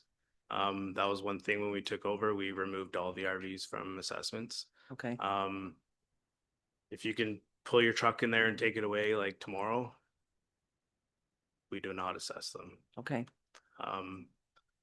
Park models, mobile homes, obviously, small cabins, those would be accessible if they're hooked to services and power and stuff like that, but RVs, it's not our policy to. okay. So if they're attached to a deck and they have a, you know, So we will assess the we'll assess the veranda and the deck. Well, not the deck, but like the OV or the closed veranda that's attached. Or like a closed in area, we'll assess that, but the RV itself, we will not. Okay, thank you very much. Deputy Vince. I was noticing that, so some farmland, it seems like as you're getting closer into closer into town, is worth more than farmland farther out. For the assessment. For assessment, so farmland assessment would be based on the soil type, what it's used for. Okay. Market value, I mean, yeah, obviously land closer to the town is gonna be worth more than outside areas, but as far as farmland assessment, you kind of start at like 100, I guess, and then you kind of go down based on the different types of soil and so it doesn't affect it very much. Clearing land, like if you had half of it treed and half open and then you cleared the other half, then your farmland assessment would go up. Not enough to really, you probably wouldn't even notice it too much. Okay, thank you. Yeah. So that's where the farmland changed too. We do take like if somebody's clearing their land, they had trees on it and then they cleared it out for farmland, that would be part of the change on the farmland assessment. Awesome. And then another quick question, tiny homes. So the home would be assessed, would the sheds and the sea cans and all of those things that are used for storage? Yeah. How does that work? Your typical 10 by 10, 10 by 12 shed, we would not assess. If it gets into the 12 by 20, you know, we got heat in it, that would be accessible. Tiny homes are assessed, obviously. Yeah, sheds, we usually kind of say if you can park a vehicle in it, it's no longer a shed. But there are some pretty nice sheds being built out there that are, so yeah, I would say like your typical 10 by 10 where you just put your lawnmower in, not assessed, but if it's like 12 by 24, then we're getting to the point where we're gonna probably add it. Especially if it's like in the subdivisions, lake subdivisions that way. If you're on your farm and you have like a 12x12 shed or 12x20 shed that you're just using it for farm storage, probably wouldn't assess it, no. Okay, awesome. All right. Thank you. Does anyone else have any questions or? Looking over at Counselor Hall, you look a little like you might have. No, I don't know if it's fair to ask him. I just, the sum of the regulated rate on farmland is about $65 million. Any guess on what that would be worth at market values? Say that again, sorry, the sum? The total assessment class of the Oh, regulated rate is oh, 65 million. Yeah, You wanna- I'd have to wanna deep give us dive a into number? that, no. Okay. Okay, I knew it could wouldn't maybe be give you fair, but I last thought I year's would number, try. It'd be more than that still, probably. Awesome. I think if everybody's asked all their questions, we really appreciate you coming here. I do have a little bit Oh. just on some industrial stuff. Oh, absolutely. Okay, please. We'll just go over that real quick. Thank you. I'm not part of the industrial team, so usually we would have somebody else with me, but they're not here either, so. But we do about 40% of the industrial DIB properties in the province. Athabasca County has the government of Alberta do their assessments. But this is our team, Ray and Sean Barrett. They're very knowledgeable. If you guys have any questions with regards to industrial, definitely reach out to them. They do help us in some areas in the county. So on a basis, industrial assessment maintains the assessments for non-designated industrial property. So seed cleaning plants, gravel pits. They help us out on some of the gas stations, stuff like that. So yeah, most seed cleaning plants and gravel pits would be the majority of the stuff that they would help us on in the county. As you guys probably know, there is an assessment model review going on right now. The review would be a multi-year process to review the policies, procedures, and rates that form regulated property assessment. Stakeholder engagement will occur with municipality associations, industry reps, and professional assessors throughout the duration of the model review. And Ray and Sean are very much involved in this on behalf of the Alberta Assessors Association. So they're involved in all of this review right now. Currently, stage 2 that was supposed to be done in December 2025 is just wrapping up now. So they're a little behind already. So going forward, obviously going to be reviewing all the regulated assessments, so machinery, equipment, pipeline, wells, telecommunications, railway, with the hope of a completion date around the 2029 year. After impact analysis with all stakeholders, because we want to make sure that they get this right. Because right now, I think some of the rates being used are from 2005 or prior, so we're like 20 years ago. So things have changed over that time period. So, but I'm not too much up to date on this. So if you have any questions, I probably won't be able to answer them, unfortunately. And lastly, we do have some of I think we had this in last year's presentation as well, just kind of some questions that are usually come up from ratepayers that you guys probably get. My assessment went up, but I haven't changed anything. Typically just based on market change at that point. My assessment went up by 5%, but the market hasn't increased. That's likely due to some upgrades that were done on the property, whether or not like a basement development, new siding, windows, doors, that would increase the value, kind of stuff like that. These changes would be outside typical market changes. My assessment went up and down. Does that mean my taxes will go up and down? Not necessarily. That would kind of depend on mill rate change. So if your assessment goes down, but the mill rate changes, then your assessment, your taxes might still go up, kind of thing. So again, zoned as agricultural, where I might not assess as farmland. That was kind of part of the question we had previously. In order for the land to be assessed as farm, it must meet the definition. Even if it's zoned agriculture, but it's not being farmed, it's assessed as residential, as we said previously. So, and my assessment always says improved residential, but nothing has been improved.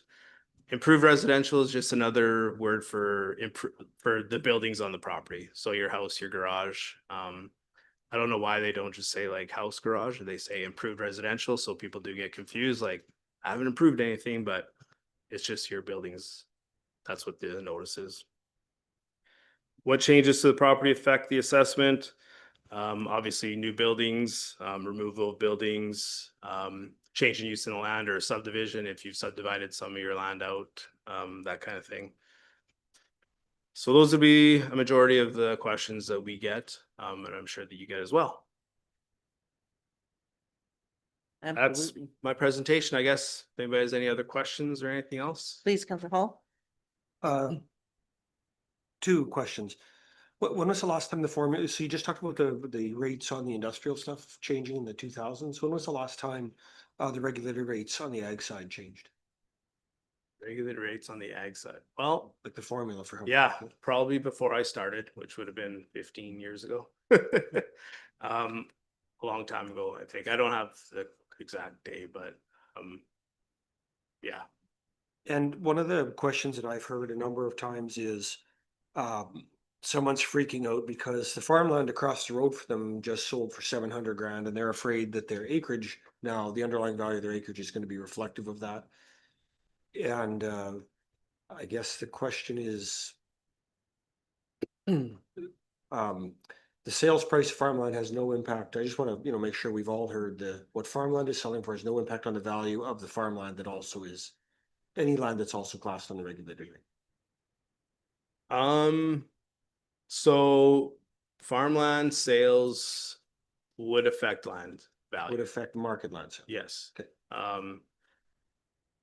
Some farmland sales are kind of crazy right now, I guess you would say.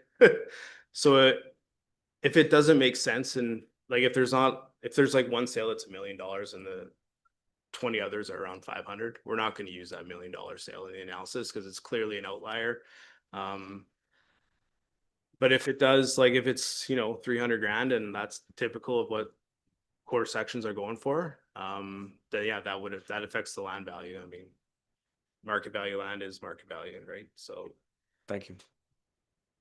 I think the other comment I'd written down was the idea that, the fact that you have to qualify for farmland is a positive, for the farmland assessment is a positive feature because it encourages people to keep land in production. Otherwise, people who don't farm can buy it and sit on it and not let it be not let it be used for grazing or production or any of that. And then when they stop doing that, they pay the higher rate. Thank you. All right, does anybody else have any comments, questions? Would like to thank you so much for all the information you provided us here today and helping us to understand assessments. And I'm not sure that we all have it totally wrapped, but we're getting there. Perfect. It's getting better, is the understanding carries on in the questions we have. Councillor Chisholm. I just also want to thank you because being new, this was really informative. And to Councillor Hall, thank you for some of your questions too, because and all of you to make sure that we understand. So I do appreciate. yeah, everybody absolutely. for the information. Thank you.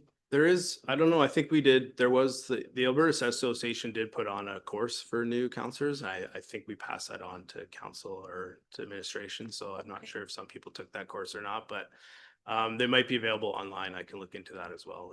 That'd be amazing. Yeah. Okay. Yeah, to have that information. Yeah.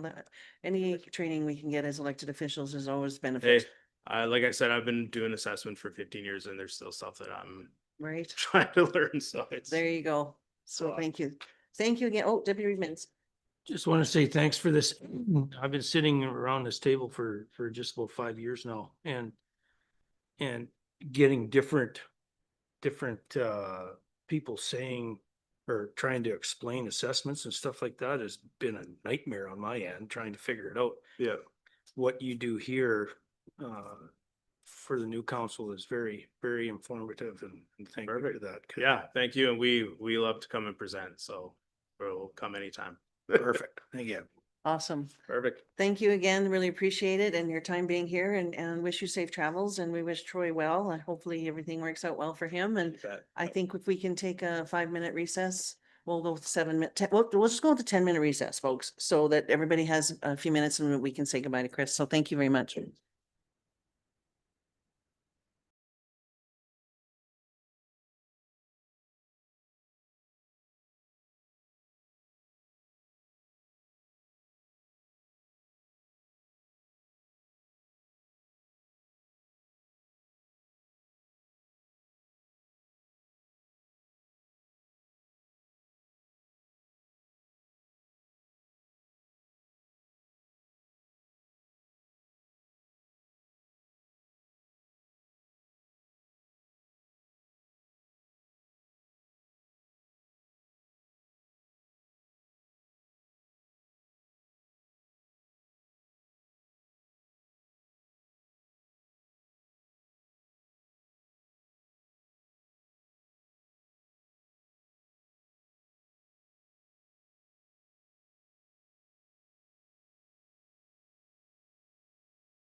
Back in session, folks, we're live. And so we will reconvene our meeting. We had our presentation, of course, with the assessor, which is always excellent and very informative.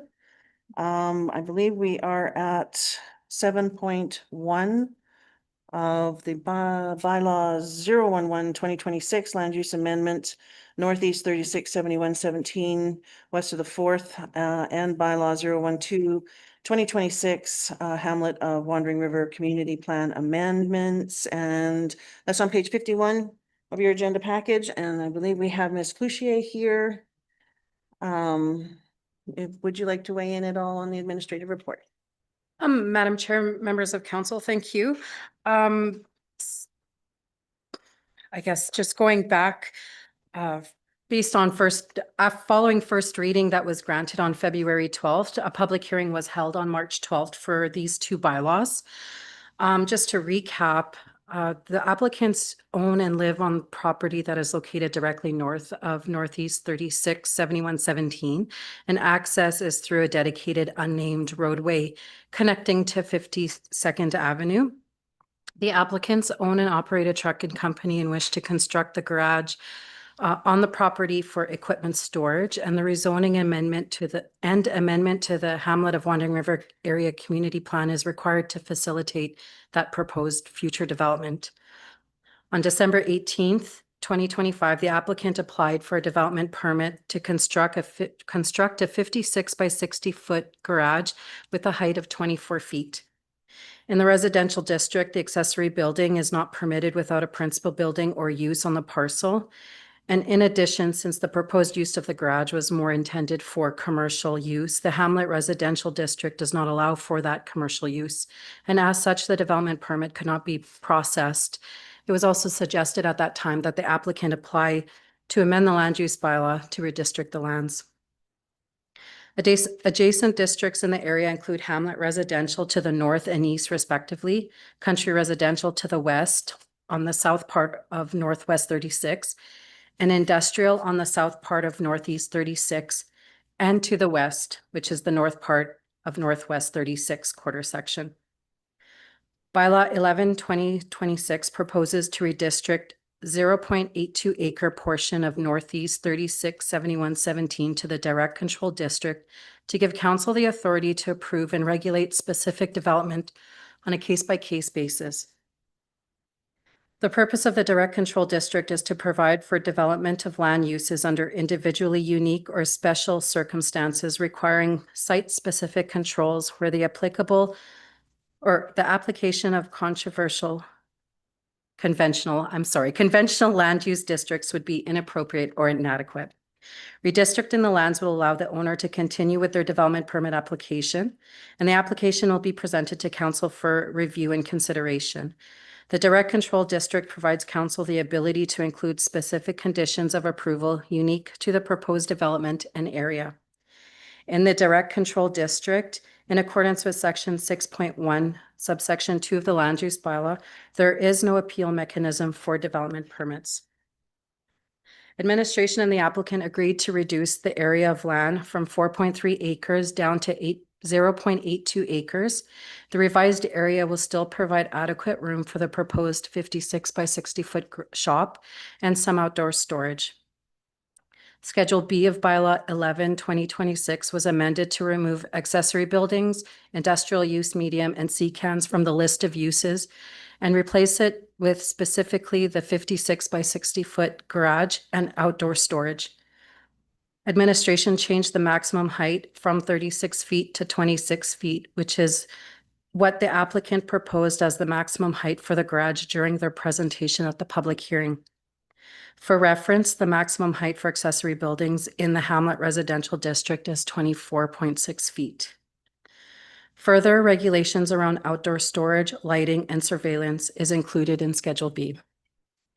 The Hamlet of Wandering River Community Plan, Figure 5.1, identifies the north part of Northeast 367117 as Hamlet Residential, and the proposed redistricting does not align with Figure 5.1. Bylaw 12-2026 is an amendment to the ASP to redesignate 0.82 acre portion from the Hamlet Residential to direct control and to include policies for direct control designations. Administration changed the Schedule B of bylaw 12/2026 by inserting figure 5.1, which is the existing land use of the area structure plan, and also amending it from the original 4.3 acres down to 0.82. The proposal complies with the intentions of the municipal development plan, as the hamlet of Wandering River is within the growth node policy area overlay. And according to my map 5 of the municipal development plan, the overlay represents existing concentrations of commercial, light, and heavy industrial development and or areas that county council has identified as having growth potential. Administration does consider these circumstances of the proposed development to be unique, and although the primary land use is residential, a garage used for storage and some outdoor storage may be compatible with adjacent landowners, providing that appropriate regulations such as setbacks and screening are applied. The adoption of 11/2026 and 12/2026 would align the statutory plans and enable the applicant to proceed with the development permit application. And while compiling today's report, administration also noticed the following typos on the bylaws. For bylaw 11/2026, section 1A reference the land use bylaw as 004/2026 when it should be 004/2019, and that's been amended in your package. As well as bylaw 12/2026, section 1B now references figure 5.1 of the area structure plan. Thank you very much. I had one question. I don't know if anybody else has a question, but you mentioned the appeal, and I'm sorry, I missed what you had said there. Sure, Madam Chair, members of council, in the direct control district, as council is the development authority, there is no mechanisms to appeal the approval or refusal of a development permit. Okay. Appreciate that. Thank you for that clarity. Is there any questions, or Councillor Hall? I appreciate the work you've done to make this, to improve this and to take in the feedback. Just from a practical standpoint, I'm wondering, when the applicant told us they've got a maximum height of 26 feet, and then we make it 26 feet. Given the tension around this stuff, are we setting them up to fail? Like, if they put, if it's 26 feet 1 inches, are we going to have someone complaining about them? And would we be better off to set this up so that there is a small amount of grace, or is that all, like, is that taken into consideration? Because I don't want to see a situation where somebody's making trouble for these folks, and 26 feet 1 Well, inch. Madam Chair, since council's the development authority, if they go above, they can come back and ask council for a variance from their permit. Thank you, sir. Thank you. Anybody else who'd like to? Councillor DeHolick? Can you please use your mic, I'm sorry, and speak real close into it, please. I'm sorry, Marie. I am ready to make a motion to change this from hamlet to direct control. Okay. We've had a lot of good discussions, and I'm ready to approve this. So that's basically as recommended? Yes. Okay. Is there any further discussion on this matter? Councillor Stasiak? Thank you, through the chair, to administration. In your development agreement, I guess, or conditions, we'll call it, do you have any authority on the finish of the building? And what my point is, can they build a metal Quonset building, or can you add in, say, vinyl siding or stucco or things that would make it more compatible to the community to enhance it being there? Is there any leeway there? Madam Chair, members of council, our land use bylaw does not specifically address aesthetic finishes. However, again, council is the development authority, and if that's a condition that they felt is proper, we can address that at the development permit stage when we bring it back to council. Thank you, Deputy Mins. I know, the direct control and everything is decided through council, right? So we allow this shop to go in there and all of a sudden they want to sell that shop. Can they sell that shop? Or I guess it'll always be used as a shop. Madam Chair, they could sell the entire parcel of land and it would have an approved permit on there for a storage shop. Okay, The development permit approvals run with the land. right. So they could sell their house and move someplace and not have any, Sure, happens every day. yeah. So we have to be satisfied that the use is appropriate, and we think we've worked with the applicant to figure out what use would probably be appropriate. Okay, thank you. Is there any further discussion? I know Counselor Chisholm? You know, I just want to point out again, that there is already land designated for this type of use. And I know this is beneficial to them to go ahead with this, and I worry about the direct control, maybe, 'cause I don't maybe understand it that well, but I just want to just kind of put it out there that we've already deemed property for this type of structure, and I don't know, we seem to bend the rules all the time, and maybe this is a good time to bend the rules. But I just wanted to kind of put that out there, that there's already property deemed for this type of development, and may allow this. So just my thoughts. Thank you. Counselor DeHollick? Well, the business is going to be run out of the house, which is next door. It's, I think they're looking at security and proximity to the house when they applying for this. Thank you. Thank you. Counselor Stasiak? Thank you. Can anybody offer any advice as to how this could impact future residential development in the event that something happens in McMurray and all of a sudden everybody wants to build in Wandering River? Does this, in your opinion, create much of an impact? Not. Well, Madam Chair, members of council, a 56 by 64 garage may be appealable to a resident potentially wanting to purchase land and building a house on that property in the future and using that as their residential garage. That would be something that could be something that someone would want to look for. We don't see it as having any negative impacts. We've worked, as CEO Beck mentioned, we worked with the applicant to reduce the size of the area to rezone. And again, council has the full authority in the direct control districts. So it could be something that could become compatible with future development of that entire lot if they do end up by doing more residential subdivisions. If I may think. Go ahead. Yeah, what I'm more referring to is future residential beyond and across the street from it. How would it impact the, like, I understand, and this is sort of what my question was to begin with.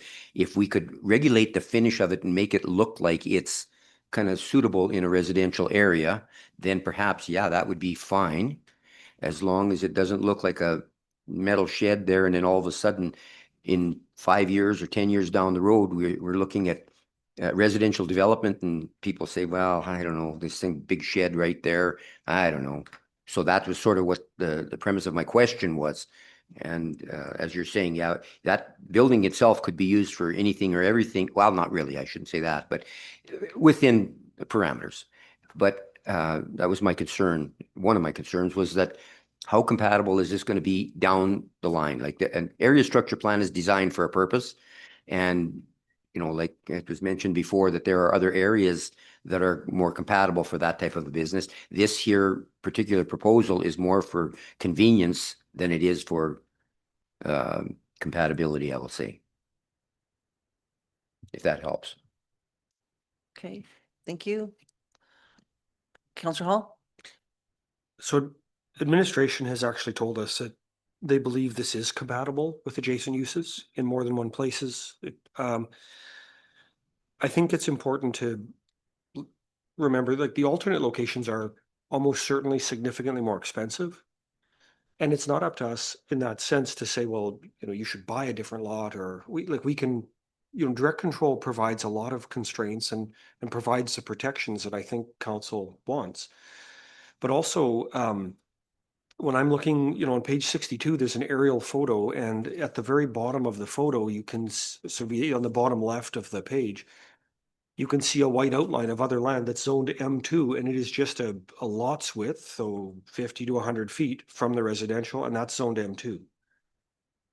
We're talking about land that's screened by trees, that they're willing to, put a shot, like a large garage on, that admin has told us is compatible. I think it's quite a reasonable request with a lot of protections for the county and the use.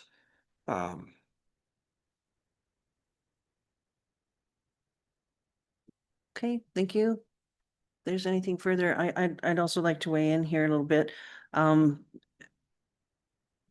We had a public hearing, of course, and we heard from our applicants who would like to have this completed. And I went back and I started looking back through some of the training that we've had over time and what sound planning decisions look like. And I guess what concerns me on this is there was mention, and I think these people are absolutely lovely. I think they're pillars of the community. I think that, they've really do a lot for Wandering River in the area. But planning decisions aren't made on the user. Good planning focuses on the impact of the land use itself, so noise, traffic, rather than the character or the personal circumstances of the user. So that really stuck out for me because, of course, that's what we seem to be as a convenience rather than the use. Another thing that stuck out to me is, the question is, did it conform with the bylaws and statutory plans that are in existence? No. It doesn't. We have to change those to make this happen, which then changes the face of the hamlet. And when I look at that kind of thing, does it offer the best value or the best usage? When I look at the hamlet, in my personal opinion, I worry about that because now we're asking for industrial type traffic, so heavy trucks. Normally those don't travel through the residential streets. There's signs in the hamlet now for no heavy trucks in the area, but we're saying, you know what, that's okay for this particular development. So they don't have direct access from a arterial road. They actually have to come through the residential area. Again, as mentioned here, the land is broken up into 3 different zones: hamlet residential, light industrial, and commercial. So there's already space on that property that is zoned for this purpose. So I'm just struggling about that. We're changing the face of the hamlet, and sound planning is about managing intensity, design, and placement so that the hamlet remains a desirable place to live. And I don't know necessarily if I'm comfortable with the recommended motion. But if we're ready to go forward, if there's no further discussion. Okay. Chair, just to clarify that Councillor DeHallock moved the first motion that council amend bylaw 011-2026. I think he said, Correct. I'm just clarifying which one. Because well, we've got, it's a big, you have to do them in sequence. Good. So Okay. just the first one is what Councillor DeHallock. all right. Okay.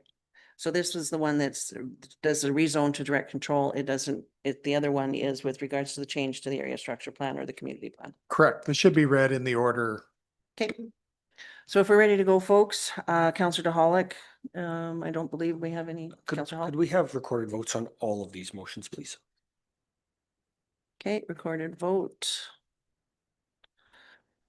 All right, so Councillor DeHallock, would like to move that council amends bylaw 011-2026 as follows. To reduce the area on Schedule A from 4.3 acres to 0.82 acres in size and amend the uses listed in Schedule B to be a 56 by 64-foot garage, outdoor storage, amend the maximum height listed in Schedule B from 36 feet to 26 feet, and include regulations to outdoor storage, lighting, and surveillance. So to that would then we move to give second reading for that particular bylaw as amended. And if I got that correct, yeah. First motion stands by itself. First motion, okay, and then we do, oh, thank you very much. All right, so on that motion, that Councillor DeHolick moved to amend bylaw 011-2026 as follows, all those in favor? We have Councillor DeHolick, Councillor Kaptaniak, Councillor Hall, and Councillor Callahan. All those opposed, Councillor Chisholm, Councillor Stasiak, Deputy Reed Mins, and Reeve Holland. So that is a tie, which is a failing motion. So now we go forward. If it's failed, Madam Chair, just the amendments to the bylaw, which would have reduced the size of the thing. Yep. And restricted the usages and made it more compatible. That failed. So you're back to the original one where it's Okay. 4.3 acres. Industrial is still alive, and that is, so the next motion would be to give second reading of that bylaw. okay. All right. So when we're ready for the second reading, or is there further conversation, Councillor Holick? You would like to go to second reading? Are we ready to go to second reading? Councillor Holick? Could I ask administration, when was the last time we had new construction in Wandering River? Do we know, have an estimate? Sorry, when was the last time we had some new development in Wandering River? New house, new mobile, new I would- industrial, new commercial? Madam Chair, I'd have to look into that and get back to council. Would it be fair to say it's been considerable time? We had a community sign, Madam Chair, last year. So it's- Yeah. Does it, We also have, if I may, as it's been brought to attention on the news, et cetera, there's quite a bit of industrial changes that are happening north of Wandering River. And it has been announced, not announced, I guess is not the way to put it, but it's been discussed that there's possibility of development happening in Wandering River for residential. Councillor DeHolick? Yeah, I'm familiar with Wandering River. I go in there quite often, and no, I have not seen any rapid expansion of Wandering River, and I don't foresee any for the short term. Okay, if there's any further discussion, we can go to second reading. Councillor DeHolick would like to give second reading of bylaw 011-2026. And we'll remove the words here as amended because that amendment failed. Are we ready for the vote? All those in favor? It's a recorded, yep. Councillor DeHolick, Councillor Kapitania, Councillor Hall, Councillor Callahan, and all those opposed? Councillor Chisholm, Councillor Stasiak, Deputy Reeve Mins, and Reeve Holland. 4-4, it is a fail. That means that bylaw has failed. If we're going to go forward now to amending bylaw 012-2026, I'm not sure if that's necessary, if that bylaw has failed, Councillor CAO Beck. That bylaw is still alive, Still Madam alive, Chair, okay. and until you deal with it. Thank you. So there's a motion here that is recommended that council amends bylaw 012-2026 as follows: to replace Schedule B map with figure 5.1 of the Wandering River Community Plan and reduce the area from 4.3 acres to 0.82 acres in size. Okay, is there any discussion on that motion? And I'd like to know if Councillor DeHolick. Okay, so the motion that's recommended is that council amends bylaw 012-2026, which is your, refers to your community plan or your area structure plan, to replace Schedule B map with figure 5.1 of the Wandering River Community Plan reduce the area from 4.3 acres to 0.82 acres in size. Do you need clarity on that? You'd like to make that motion? Okay. Is there anyone who needs clarity on that, and that administration might be able to help? Counselor Hall? There's no point moving forward with this because council is closed for business related to new development. So doing this. Point of is order, point of order. required. There's no point. What part of the bylaw what part of the, please tell me what part of the procedural bylaw. When you say that council is closed for business, that is not a factual statement. I'm allowed to express my opinion at the table. So I would propose instead we table this indefinitely until that this just be tabled. Okay, the tabling motion is non-debatable. Can I change? Could I change my motion? We are table motioning is non-debatable, and so I did, it wasn't a tabling motion. Counselor Hall put a tabling motion on the floor. Okay, that's fine. Okay, so to table this indefinitely, all those in favor? Counselor DeHolick, I'm assuming you still wanted it to be recorded. Yeah, Counselor DeHolick, Counselor Chisholm, Counselor Kapitaniak, Counselor Hall. In favor, all those opposed? Counselor Callow, I'm sorry, you were in favor? Yes, so Counselor Stasiak, Deputy Reeve Mins and Reeve Holland, this passes, so this is tabled indefinitely.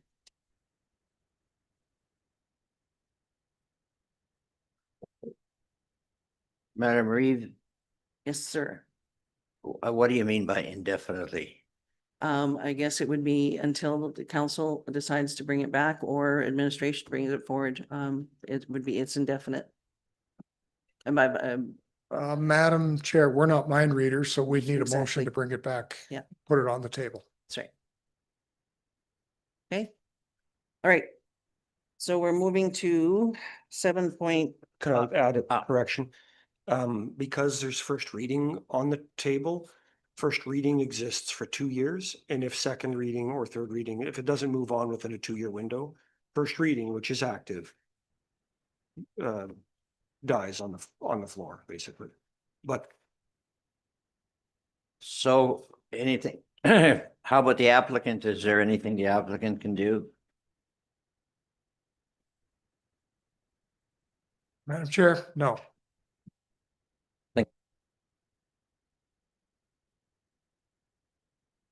All right, 7.2. Okay, thank you. I'm just looking at the time. I'm wondering maybe if we should take a moment to have lunch. I'm assuming it's here. Everybody has a time to have a break. If we can do 30 minutes, please, and return at 12:25, please.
There we go.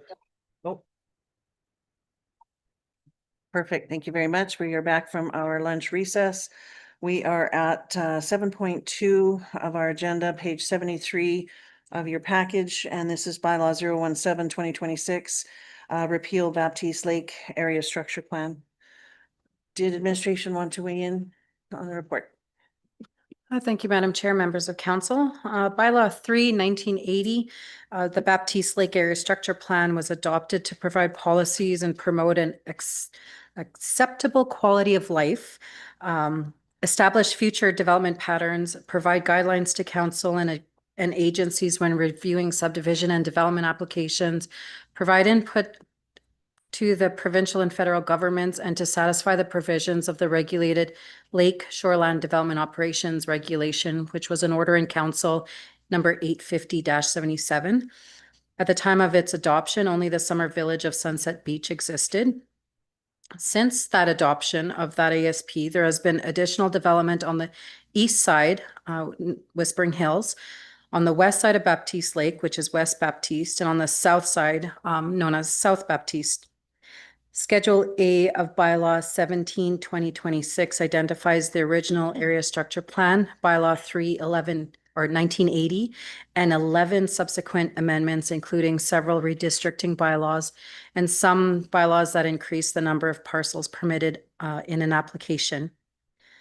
Section 638, subsection 1 of the Municipal Government Act states that an area structure plan must be consistent with a intermunicipal development plan and be any municipal development plan. And there are inconsistencies with map 2 of the land use of bylaw 3/1980 and the current and map A2 of the current land use district within the intermunicipal development plan.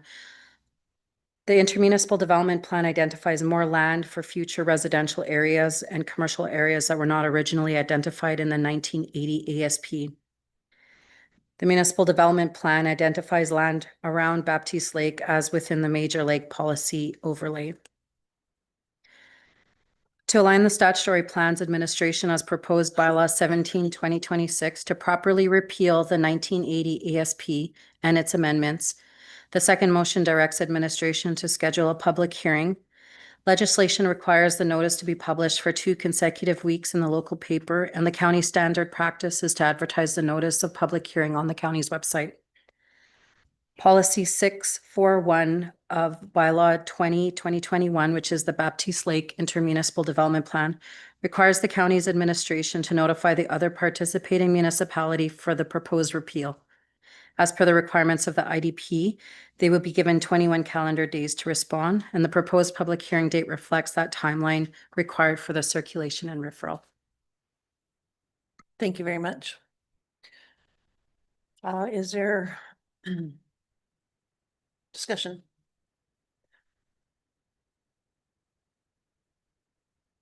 Councillor Chizen?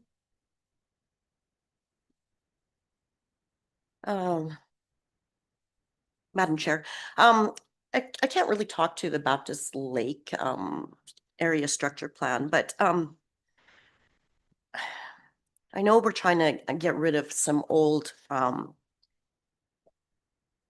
plans, area structure plans, and I understand admin is trying to clean this up, but I'm not sure why we're in such a hurry to just get rid of these and not visit the fact that instead of repealing, can we not amend it? Repealing is, it's going to be gone. Well, we're never going to see it again. And at this point in time, these older documents were put in place to protect the lake. And again, I can't really speak of this lake. So I do have some concerns that way. And I do get it. You know, your MDP indicates that the county does have requirements that they fill through the NDP, but I believe the area structure plans were developed for a reason, and they are more in depth than what the NDP would have. So anyways, that's kind of my concern. I'm a little concerned with the fact that we're so willing to get rid of these documents instead of maybe working with the lakes out there. And again, I can't really speak on this lake, so that's Appreciate my it. thoughts. Okay, thank you. Is there anyone else? Deputy Reed Mins? I guess, I'll give first reading, I'll move the recommended motion.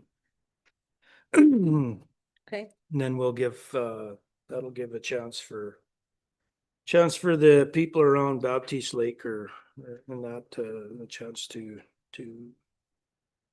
come in and voice their concerns if they want or something like that, so. I don't know if the amendments are actually affecting what the area structure plan was all about, but I guess we'll find out. I have no idea, okay. so. Counselor Stasiak? Thank you, Madam Chairman. Just for clarification, in the Baptiste Lake Area Structure Plan, I see the documentation here and I read through it.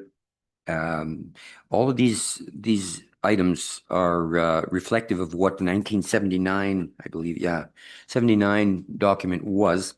So when we use the term repeal, are we going through this or are we just putting additions, deletions and so on in there? Because I do notice area structure plan for Skeleton Lake has some specific recommendations for change, whereas I don't see that in Baptiste Lake. So I'm a bit confused as to how are we dealing with this? Like, do we have input into this at this point before we give first reading, or do we get first reading and then we combine all of the input from outside in?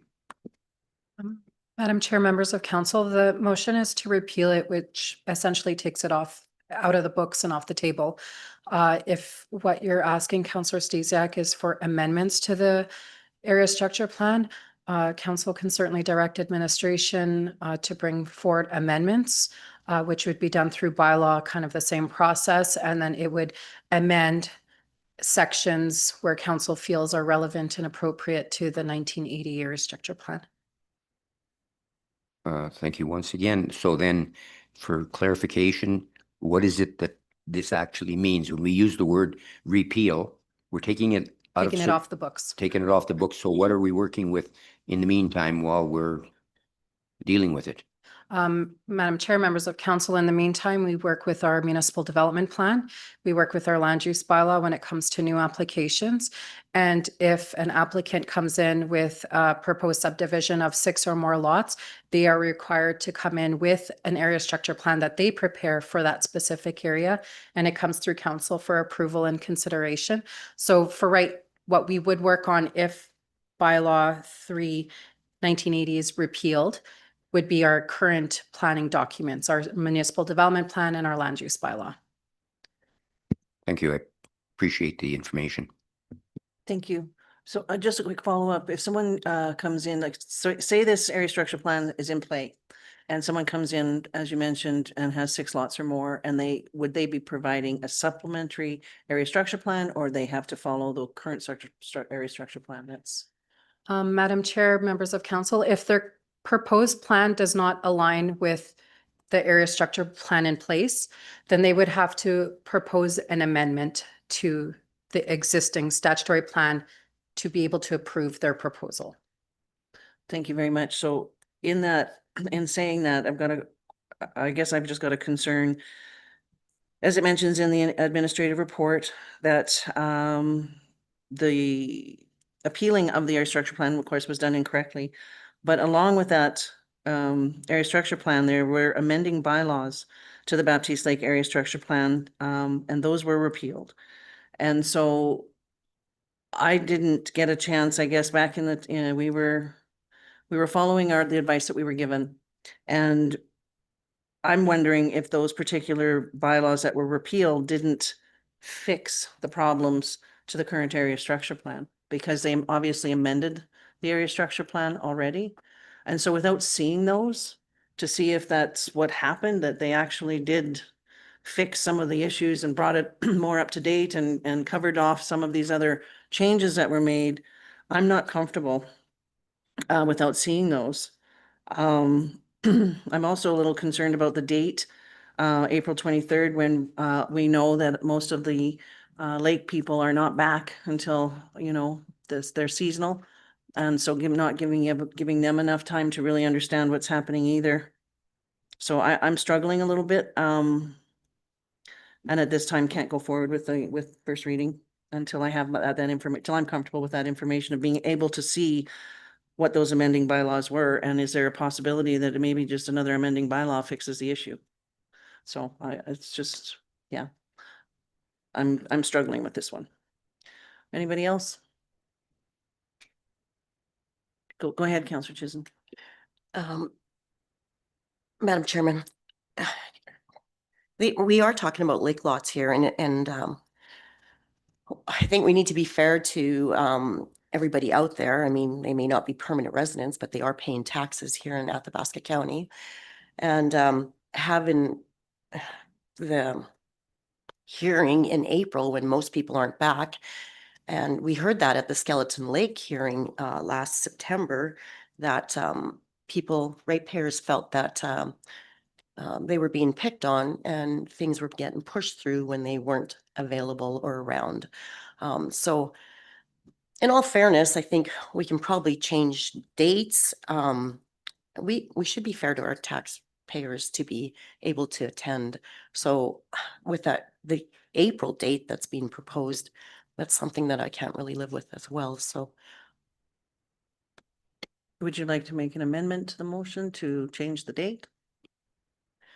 I would. Do you have a date in mind that might? Well, I think the June 11th date would be fair enough. Everybody should be back. And again, I'm not sure why this is such a rush to repeal this area structure plan. And I know we're talking about it may stop future development, but that isn't a bad thing when we're talking about lakes that need to be looked at. So that's also my concern. So I do think let's give time for our residents to, our ratepayers to get back, and if they're concerned, by all means, right? Okay. And I guess my question would also be, do we know what those amending bylaws did to the area structure plan that was repealed? Madam Chair, members of council, on page 79 of your agenda is a list of those amending bylaws. So for example, bylaw 1982-6 was an amendment to the Baptiste Lake Area Structure Plan to allow redesignation and increase the maximum lot to 6. So I would assume that was required because the landowner at the time wanted to subdivide 6 lots on his property. Bylaw 8, 1984, amendment to the Baptiste Lake Area Structure Plan Schedule 1 for redesignation. Again, that's for rezoning or redistricting, which most likely was to allow for subdivision. Going through this list, the majority of it was to allow more subdivisions, increased intensity of development than what was originally proposed in the 1980 bylaw. And because those are now repealed, that changes the whole front of the area structure plan, correct? Correct. The way that they are sitting, if they're repealed, then yeah, it would change how that map looks for existing land use and future land use of that area. So we're sitting in this, and this is just my opinion, but what a mess that we've been looking at here, when all of these amendments could very well have brought the area structure plan up to date, and a new amendment could have just corrected whatever was out of whack with the MDP. So I'm really struggling with this because it was an error as far as I'm concerned that and it was identified, it was an error that we repealed the area structure plan, which is why it's back. But all of the amending bylaws to it remain repealed. And I'm just really struggling with that. Like, we can't do anything about that at this point, can we? Yeah, Madam Chair, all of us, including the current council, is left cleaning up a mess that's occurred over 45 years. Yeah. So we're just trying to make sense of it. Is Absolutely. it the best approach to make sense of it? It's the best approach today. Are there better ones where we could update the area structure plan? Absolutely. We just have to budget for it, hire a planner, and get on with it. And if that's what council would like to do, you could do that instead. We're all in this, we're trying to clean it up, Yeah. including administration. That's all. Yeah, understood. Understood. It's a hard one. All right, is there any further discussion? Or are we ready to go to the, go ahead, please, Counselor Hall. Excuse me. So I think it's appropriate to pass first reading and for us to hear from the community and I think we have to remember the experts on this particular subject are sitting to my right. And admin has made a recommendation about how to clean up the mess. They've told us that the other documents provide allow us to rely on current legislation. And they've answered a lot of the questions about, well, do the current documents, the other ones, protect the environment and do they manage all these things? So I think we have some of that there. So I'm in support of first reading. But also, like, honestly, if you have no intent of even being open to passing second reading, then let's just kill this now so that we don't waste their time and our money advertising something that's not going anywhere anyway. So unless you're willing to think about, like, don't just pass first reading to hear from the community. If you're not open to doing second, because I don't want us to go down this path of wasting a bunch of time when they clearly have lots else to do. I'm willing to say my mind may be changed one way or the other after first reading, but I just want to be respectful of the capacity of our admin team. And I feel like lately they've done a lot of work on a lot of different things and we haven't, as is our right to, but we haven't agreed with their recommendations. So I think we should move ahead, but let's be careful. Okay, thank you, Counselor Stasiak. Thank you, Madam Chair. Just for clarification, now, if we did give it first reading, is there a time frame where we must act on that first reading, or can that timeline, as Councillor Chisholm has mentioned, to change it? Can we still give first reading today so that all this time we can gather input from the outside sources as well as administration, and so that we all understand what is being changed, how the public perceives that, and then move on, like establish a date later than, say, a set 30 days or something like that? Is that possible? Madam Chair, members of council, the only legislated timelines that we have right now that bind us is that public hearing has to be advertised minimum of 2 weeks, 5 days prior to the meeting. And our intermunicipal development plans requires 21 calendar days of notification. So those are the only two bounded timelines that we have. And then after first reading the bylaw, if not after 2 years, it gets any further readings, then it's off the table. So we have 2 years, I guess. Thank you. Are we ready to go forward with the amendment, or is there any further discussion on this? Okay, so the amendment that Councillor Chisholm put through is the public hearing be held on June 11th rather than April 23rd. Madam Chair, just to clarify, because it was Deputy Reeve-Mans made the motion, was it just for the first motion to give first reading? Because the second part was a distinct second motion. The first part has no date. Correct. So just to clarify. Understood. See, we've gone back and forth with this where the recommended motion is the whole thing. And then I've always wanted to separate it and said, well, we can do it in the whole Correct. thing. When it's a bylaw and you're trying to give a reading, it should not have a whole bunch of other things added to it. It Correct. should be distinct. Great. So finally, I can do what I has been trying to do for some time, was to separate those out. All right.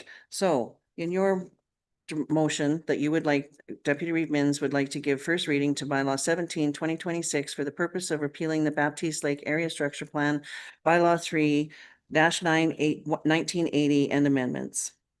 If we're ready for the first reading, all those in favor? And opposed? Thank you. 7 and 1. So Councillor Chisholm would like to make an amendment. Is this okay? Yeah, Deputy Reeves' motion to change the public hearing date from April 23rd to June, to June 11th. Okay. If we're ready for that amendment vote, all those in favor? Are there any opposed? 7 and 1. So the amendment passes. So the motion that Deputy Reeve Mins would like to give is to direct administration to schedule and advertise the public hearing on June 11th, 2026 at 9:30 a.m. for bylaw 017-2026 for the purpose of repealing the Baptiste Lake Area Structure Plan and amendments. All those in favor?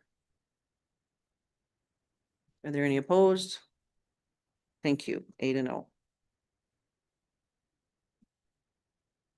7.3 is the Skeleton Lake Area Structure Plan, which is on page 117-170. This is bylaw 018-2026 to repeal the Skeleton Lake Area Structure Plan, similar to what we just discussed. Just trying to get there. Would administration like to weigh in on the administrative report? Thank you, Madam Chair, members of council. So bylaw 11-1980 was adopted as the Skeleton Lake Area Structure Plan. At the time of its adoption, only the summer village of Bondis existed. Since the adoption of the area structure plan, there's been additional development on the east side of Skeleton Lake, expansion to the southwest, and development on the north part of the lake. Schedule A of bylaw 18-2026 identifies the original area structure plan, as well as 4 subsequent amendments to allow additional lots to be subdivided and to amend the 1980 area structure plan with a new one. There are inconsistencies with map 2, the land use of bylaw 11-1980, as well as with map A1 of the current land use districts of the intermunicipal development plan bylaw 18-2021, specifically identifying the areas around the summer village of Bondis. The intermunicipal development plan identifies more land as country residential area and commercial areas than what were originally identified in the 1980 area structure plan. The municipal development plan identifies the land around Skeleton Lake within the major lake policy area overlay. To align the statutory plans, administration proposes bylaw 18-2026 to properly repeal the 1980 area structure plan and its amendments. Environmental stewardship has been a point of concern when considering the repeal of this particular ASP. Administration does not believe repealing the ASP will cause negative impacts on the health of the lake. Rather, repealing it allows administration to request for new proposed subdivisions and development to adhere to current provincial and municipal regulations. Thank you very much. All right, so this, Councillor Chisholm. Madam Chair, I can speak on this lake a little better. I know it's an old document. Unfortunately, we have a lot of concerned ratepayers that with repealing the area structure plan with this lake is completely taking it off the table. So there is a lot of concerns, and I know that Hedman has put together that, you know, there shouldn't be any repercussions with repealing this. But unfortunately, if you look at the bylaws and the Schedule A, I mean, it looks like it was adopted at one time that it was repealed, and we went to, you know, the municipal development plan as the backup, and now we've got an overdeveloped lake. So there is a lot of concerns out there. Repealing and getting rid of this area structure plan is not in the best concerns of this lake. So again, we have interested parties that want to get together and work together with this. So we're talking about the villages, we're talking about residents around the lake, and we're talking about subdivisions that all want to get together. They want to amend the area structure plan, make it up to date. And they know there's costs with this, but there is grants out there, and we all feel that with us all getting together that we'd be able to put forth grants. We know it's not going to happen in the 2026 year, but we'd sure like to get together and start working on this and updating this area structure plan so that it works. Because with what's been happening with the municipal development plan or the bylaws that have been used instead of the area structure plan has not helped this lake. We have an overdeveloped lake. This is very concerning to the residents around that area. Okay, thank you. Last time we had a public hearing in Skeleton Lake, we know that the residents are very passionate out in their area and very protective, of course, of the area, and rightfully so. I'm again in the same frame of mind when we read things that amending bylaws to the area structure plan. How come that didn't carry forward and bringing those amendments to bring it up to where it complies with the municipal development plan remains to be seen, but I'm in the same concern. I have the same concerns. Yeah, please go ahead. So I mean, if we're going to go through with this recommendation, in all reality, I mean, Councillor Hall had said, let's not waste admin's time, but I think if we continue down this path, that we might be wasting some of admin's time. I don't know how to get this on the table as to, let's just work together with our partners and get a plan. Well, we don't have to go with the recommended recommendations here today, and you can put forth a motion that you would like to, when you're saying your partners, are you referring to the summer The villages? summer villages and the residents, and the county. I mean, we all need to work together, and that's what they want to do. They want to partner. They want to update. We want to see this lake be healthy. And I know that's going to probably look at stopping some future development, but in all fairness, development at this point in time with the lake health shouldn't be going forward. So there is a lot of concerns, and I mean, we can go to a public hearing, but I expect a half a day.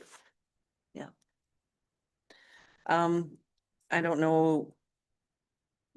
Are your thoughts more of sending a letter to the summer villages of Vondas and the Muatha to work with Athabasca County on?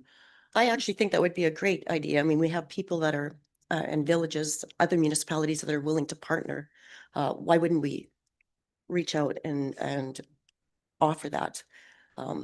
Things haven't been done right in the past, and that's nobody's issue here. But let's rectify that, and let's let them all have a voice as to what's happening with that lake, and let's get that area structure plan updated and usable.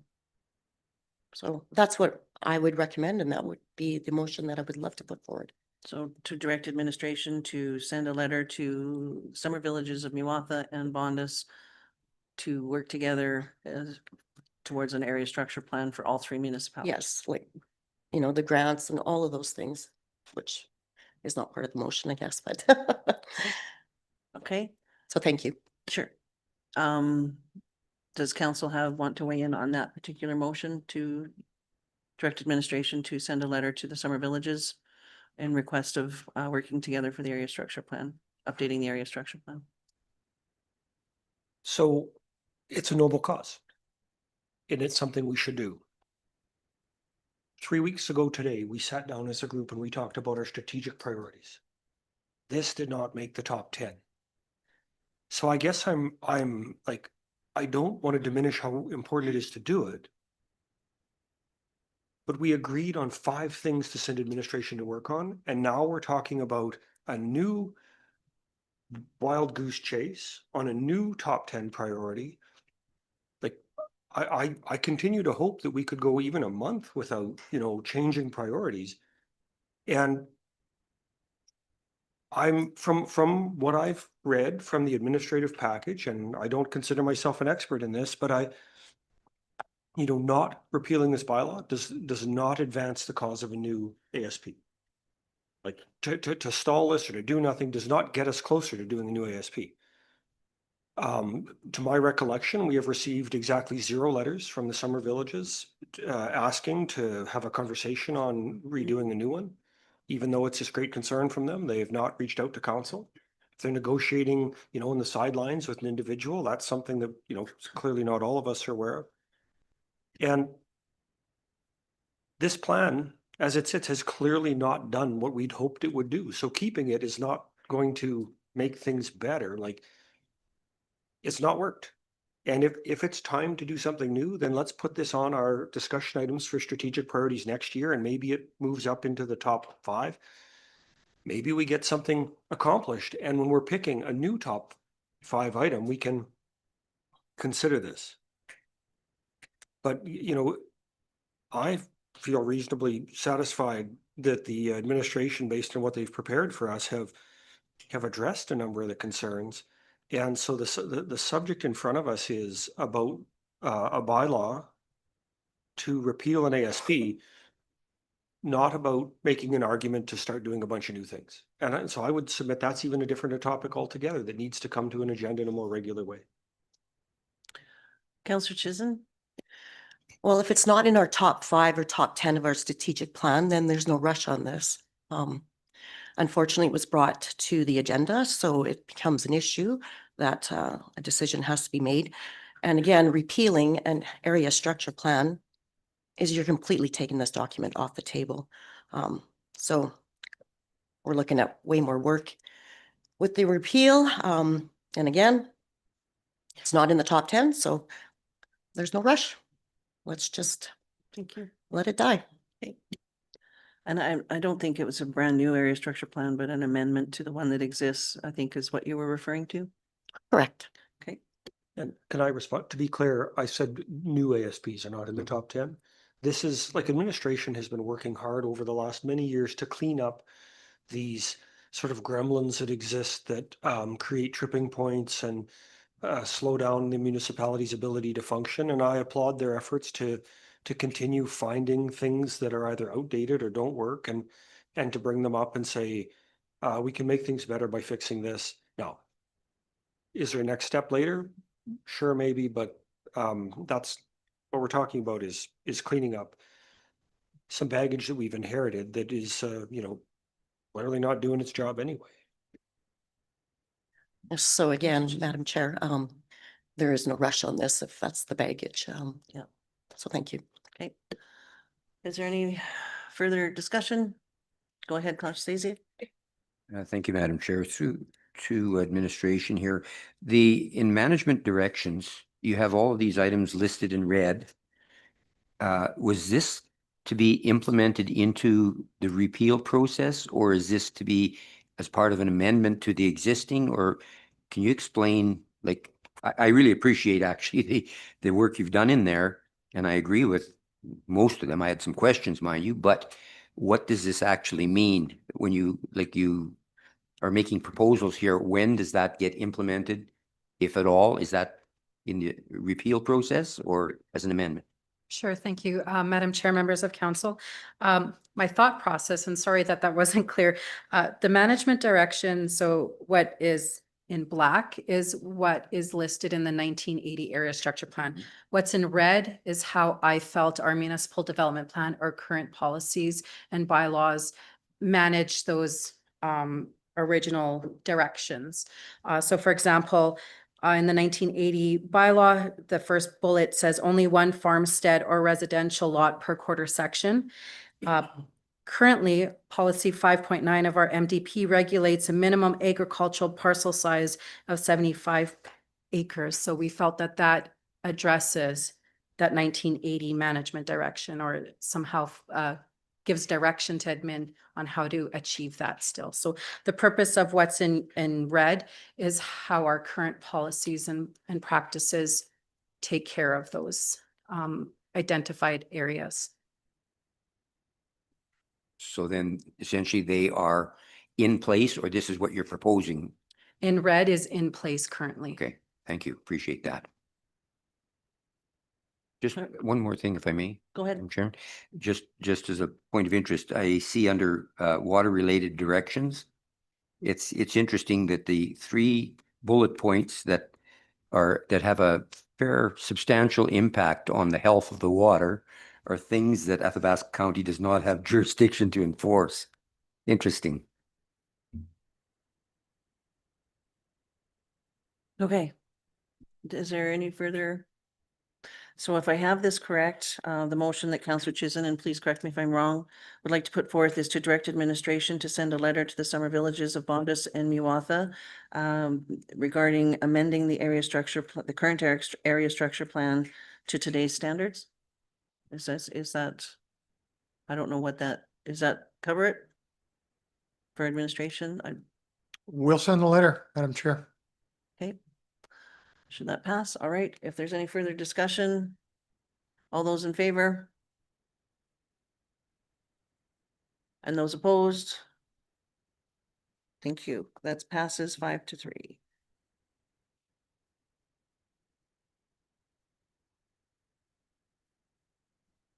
Item 7.4. Island Lake is next here on our docket. All right. So 7.4 is bylaw 019/2026 to repeal the Island Lake Area Structure Plan, page 171 of your agenda package. I think we've kind of had the conversations about the other lakes. I'm assuming it's kind of the same feeling. Is there a conversation, discussion, motion? Well, I don't know if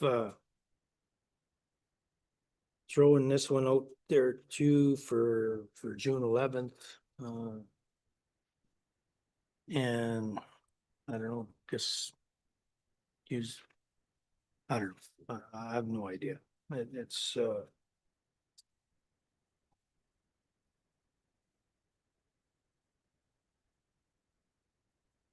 yeah, I'd move the first reading. Okay. For June 11th, 2026 and For the public hearing, so we'll do that in two separate. yeah. Okay. Are we ready for that, everyone? Do we need further discussion? All right. Deputy Reed Mins would like to give first reading to bylaw 019/2026 for the purpose of repealing the Island Lake Area Structure Plan bylaw 15/1981 and amendments. If we're ready for that, all those in favor? Are there any opposed? Okay, great, 8-0. The second part of that is, the recommendation is from Deputy Reed Mins to direct administration to schedule and advertise the public hearing on June 11th, 26 at 10 a.m. for bylaw 019/2026 for the purpose of repealing the Island Lake Area Structure Plan and amendments. If we're all ready for that one, all those in favor? And opposed? So we have 7 and 1. Thank you. We are on to bylaw 020/2026, amend to schedule fees, page 215 of your agenda package.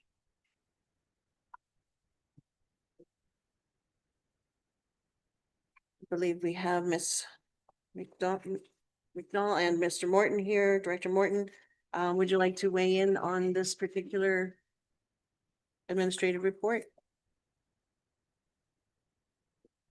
Madam Chair and members of council, before you is a bylaw that proposes amendment to the schedule of fees bylaw for the purposes of, it's really just a housekeeping amendment to ensure that the fees charged for the dust suppression align with council's intent and previous direction that was given.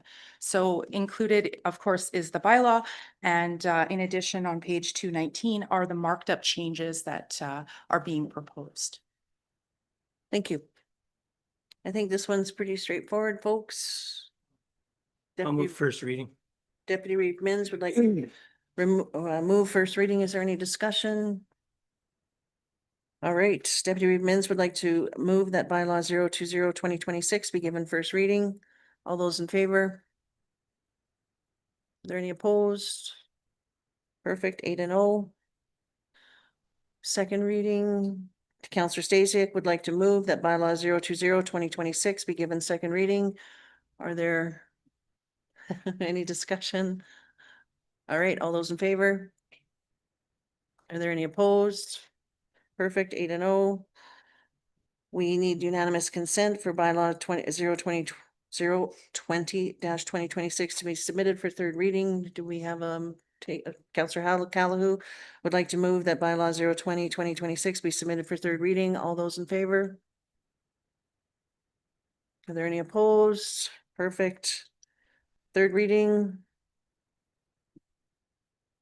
Councillor DeHolick would like to move that bylaw 020/2026 be given third reading. We're ready for the vote. All those in favor? Are there any opposed? Awesome, thank you. 8-0, thank you. we have an addition that was added to our agenda.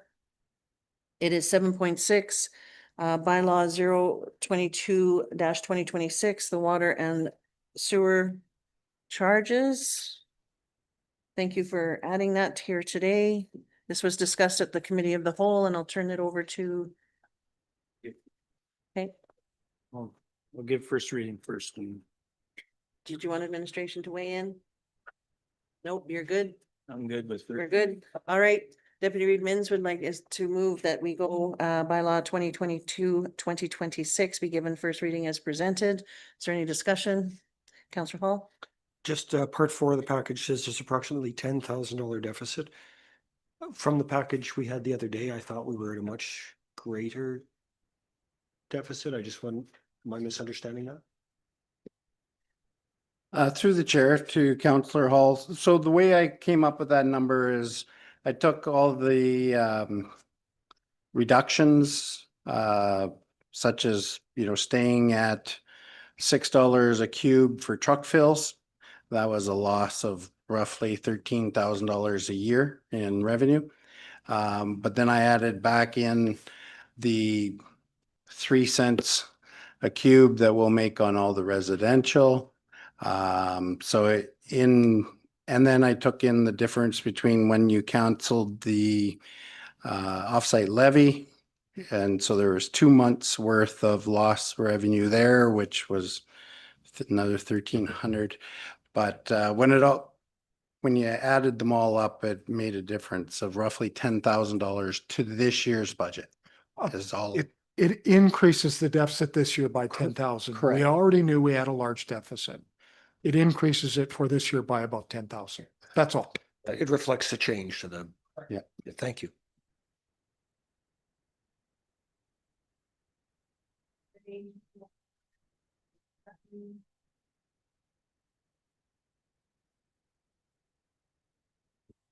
Sorry about that. I didn't have my microphone on. No further discussion. We would like, Deputy Reed Mins would like to move that bylaw 022-2026 be given first reading as presented.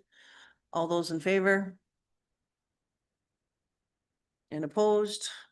2, 7 and 2, that moves. We are, sorry, pardon me, 6-2, thank you. Sorry. We have an option here for bylaw 2022 to be given, 2026 to be given second reading as presented. Councillor Chisholm would like to move that bylaw 022-2026 be given second reading as presented. Is there discussion? Councillor Hall?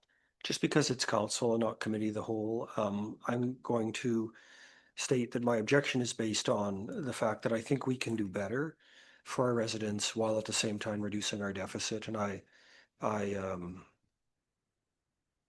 so on that basis, I will be voting against this, but I'd also like it to be a recorded vote. Okay, recorded. Councillor Deputy Reed Mins, pardon me.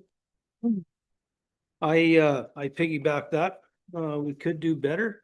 We should have done better, and we should have had this figured out a long time ago, and then we wouldn't have this extra little bit on deficit. So you know what? Yeah, we could have done better, you betcha, by actually putting this forward before we did our budget and all that stuff. So yeah, no, and I will be voting for this.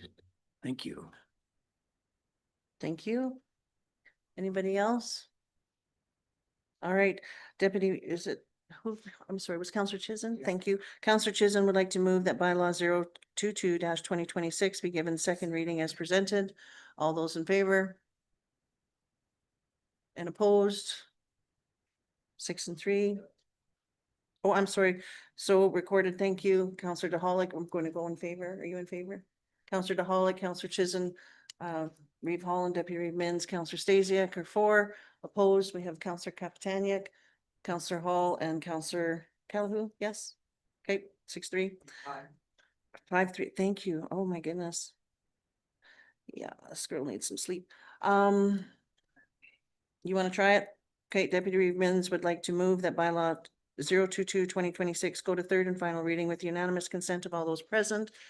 If we're ready for, you want a recorded vote? All those in favor? Counselor DeHolla, Counselor Chisholm, Counselor Capitanic, Reeve Holland, Deputy Reeve Mills, Counselor Stasiak, and Counselor Callaho. And opposed? Counselor Hall.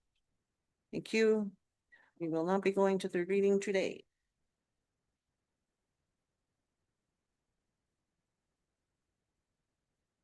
Now, I'm gonna borrow your sheet because mine has magically gone disappeared. I don't know actually, what time is it? 10 after? Can we actually take 7-minute recess, please? 7 minutes. 7 and be very quick about it, yeah. If we can return at 1:18, please.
Thank you very much. We're back from our recess. We are at 8.1 of our agenda package to page 220, the financial variance report for February 28th, 2026.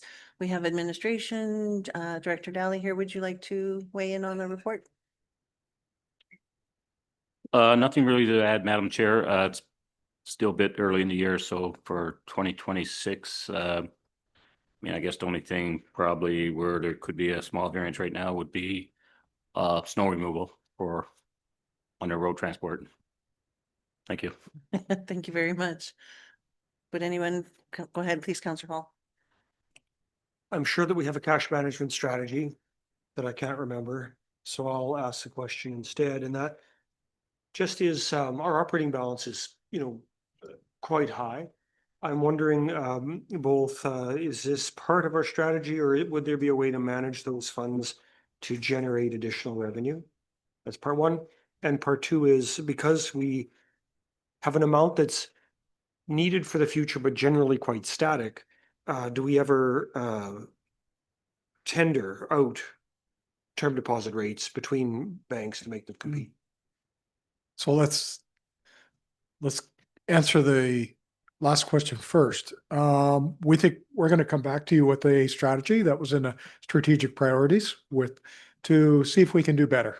And for us doing better, even marginal interest rates could generate hundreds of thousands of dollars. We can do better. So we will be bringing back something to discuss with council. I didn't quite understand your first question, but I think it had to do with the snow clearing and some of the unforeseen things. Is that what you're asking? No, just I said the operating balance is quite a high level. Oh, yeah. Yeah. So, it looks like on an annual basis, we never drop below $15 million. So to me, that means, $10 million could go somewhere else and generate, like, potentially. I know with our current banks, sometimes the operating account actually pays a fairly healthy rate, and Right. locking in isn't. You could have 30 or 90 day, that we could have an assortment of different accounts. Well, and some of them conceivably could be, depending on your strategy, longer Correct. term, because we're not going to need all of it all at once. We believe we can do better. Okay, thank you. Is there any further discussion on this one, folks? Do we have a motion to receive? Councillor Chisholm would like to move that we receive, sorry, pardon? I thought, just as a clarification, I thought we weren't, there's no action. I thought you were no longer taking motions. Well, that's right, but Just wasn't making sure I understand where we're at. yeah, well, in this case, I guess we're going to. So Councillor Chisholm would like to move to receive the February 28th, 2026 summary operating and capital financial variance report and investment summary as information. All those in favor? Are there any opposed? 8-0, thank you. 8.2 Development Authority Officer Appointment, page 231. I would like to move that. Okay, thank you. And I'll just get there. Councillor Hall would like to move to appoint Dawn Safar as a Development Authority Officer on behalf of Athabasca County. If there's any discussion, other than we welcome her, all those in favor? Are there any opposed? Thank you. 8-0, pardon? You're good, okay. 8.3 is the Accurate Assessment Group presentation, which is on page 236. Is there any discussion here regarding the presentation? Go ahead, please, Councillor Hall. I'm not sure if this is the right subject or like the right heading for this, but I know last year we heard, a considerable, we had a considerable amount of feedback from our residents when the assessments were reset to a market rate. And that created a lot of angst. I'm hoping that because we have assessment notices, it's one of a very few times we send a notice to every single person who pays taxes in the county, that we can make sure that there's really good communication in there about what's changing and why they're changing, and break it down so that the kind of questions that were coming up last year are may be answered in that document, and it might cost us a couple more dollars to send that out, but I just feel like we can get ahead of this a little bit, and especially given that we know there's a 20-something% increase in the school tax. Making sure we're clear about what portions of that are coming from where, and credit where credit is due. But hopefully, if we have good, if we're clear and have good questions, it'll help people to not have questions that they get worked up over, because that seems to be, somebody who doesn't understand it asks somebody else who doesn't understand it, and then pretty soon we've got a train wreck of social media posts. Anyway, I appreciate the presentation today, and I'd be happy to move the recommended motion when the time comes. Okay, thank you. I wasn't sure, maybe there's something coming out in the newsletter, or maybe we don't want to break any surprises in the newsletter, but is there anything coming out with regards to assessments? Do we know? The next newsletter? Madam Chair, I don't believe so. Okay, But I think we told council that we probably would like to include something, but that can come up. I believe we're bringing final budget back to you 3 times in the next 3 meetings. So that subject will come up. okay, And so we have to get the tax notices out before the end of May. So I think we were hoping council would pass 3rd reading by the 1st meeting in May. Anytime before then, we can have discussion about, does council want additional information to go out to our residents about the policing costs, the school tax, all the things that council has no control over, but you have to take the phone calls from the residents about. So plenty of time to talk about that. that's awesome. And just as you mentioned, the policing and the school tax, it was nice to hear at RMA by Municipal Affairs to say that municipalities now have can go ahead and put those separate line items on the tax invoices that go out. So that's a good thing too. Go ahead, please. But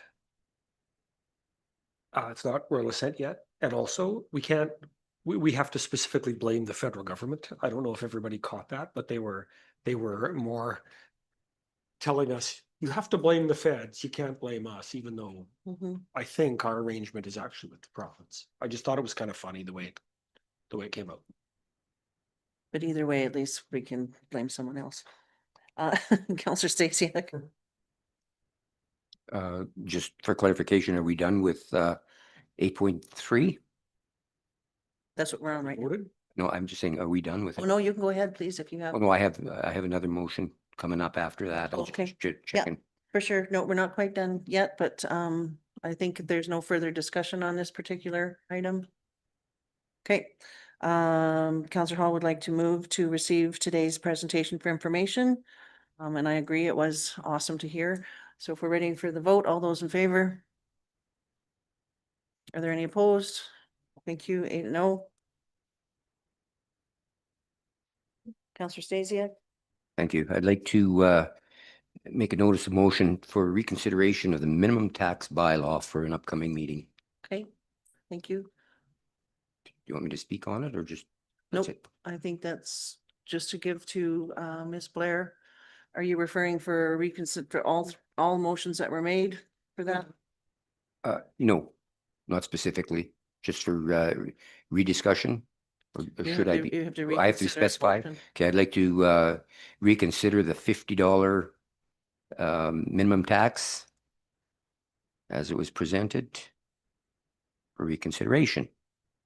Okay, so that's a notice of motion that I think Ms. Blair has. And I guess I'll just explain real quick because it might be confusing to some folks. In our procedural bylaw, for reconsideration, it's 13.3.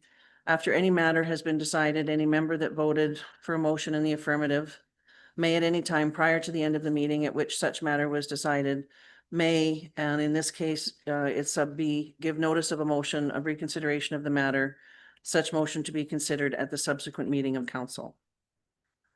It also should be noted, I believe, that if you're absent for a notice of motion, that it, at the next meeting, the person who is made the notice of motion is absent, they cannot, it becomes dead.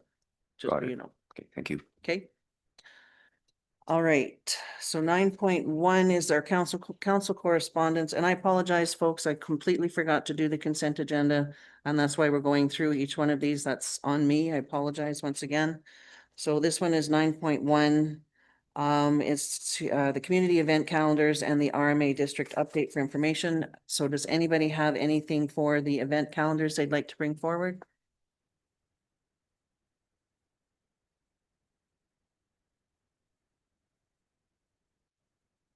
Alrighty. I think we're going to go forward then. Would anybody like to make a motion to receive?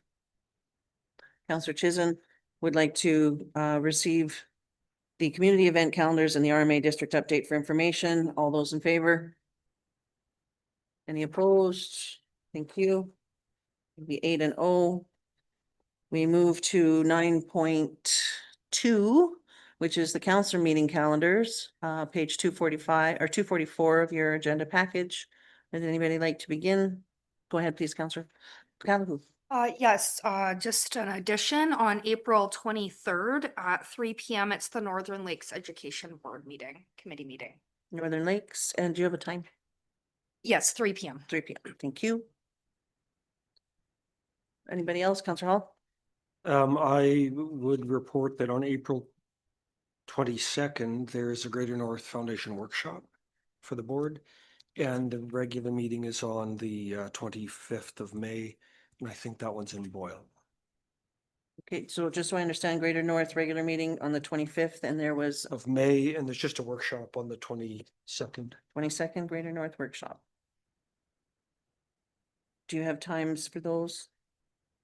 Not off the top of my head, but they usually start at 9:30.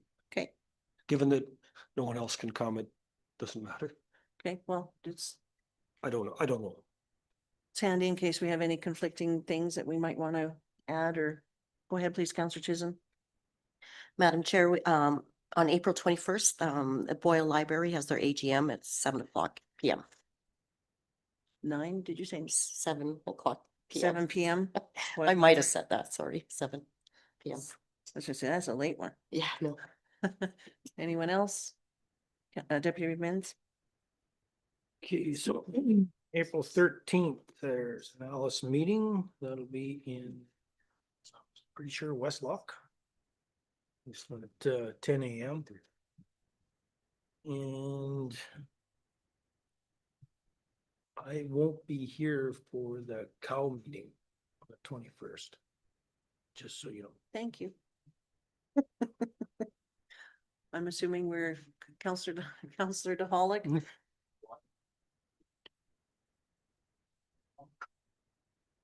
Water North, okay. I believe that's it. Okay, on the time, Kate and Edmonton, all right. Councilor Mins, do we have a water commission meeting again next week? Are we talking about? I thought there was talk of one on Monday or Tuesday. On the like a special meeting? Yeah. Not as far as I know. I don't yet. No, I don't think that. Wow. I thought, okay, then it's not. I thought Yeah. it came up at the end of the meeting the other day, but I was waiting to see the agenda. Yeah, I don't think so. I don't think. I think it's 14th. That Water North Coalition is at April 28th? Yeah, okay. Okay.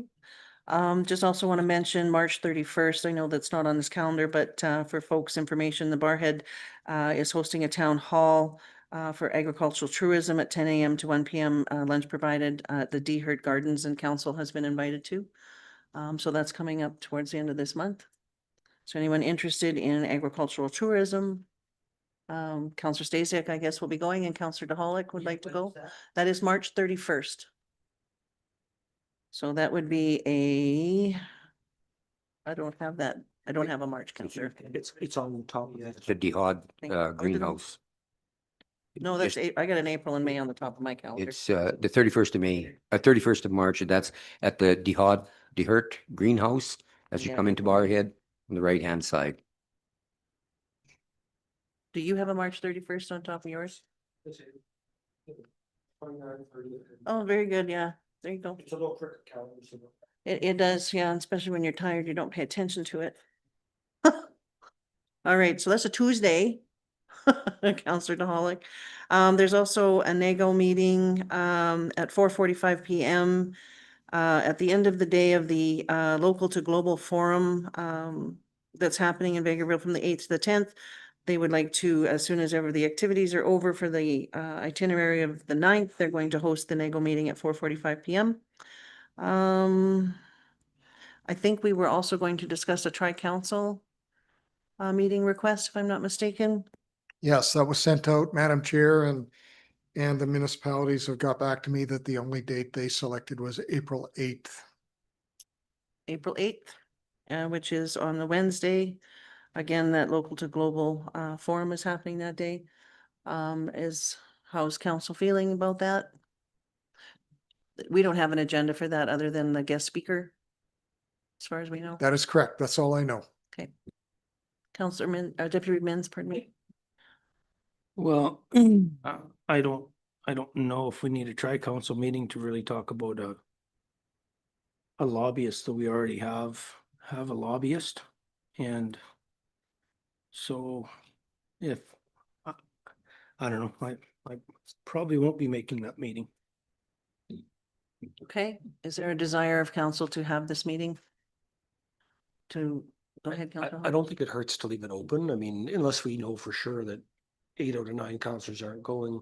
We don't all have to be at everything all the time. So if our neighbors have asked us to sit down with them, I think it's respectful of them to go and listen. That doesn't mean we have to take any action Okay, for me. thank you. So like, I'm not sure that I can make that day, but I think it just would be good manners to go if we can. Thank you. Do we know what time? Did they give us a time? Probably. No, I forward you everything Okay, so and I it's- know nothing. yeah. I think it's usually in the evenings that these happen, correct? Could we propose it for breakfast, just for fun? Just for fun. What time for breakfast? 7 AM breakfast? I'll be there. No chance now. I don't speak to you. Councillor DeHolick, can you talk in your? Sorry, Just got a text that the Water North Coalition is May 14th now. May 14th, okay, thank you. May 14th, which is a county council meeting. Well,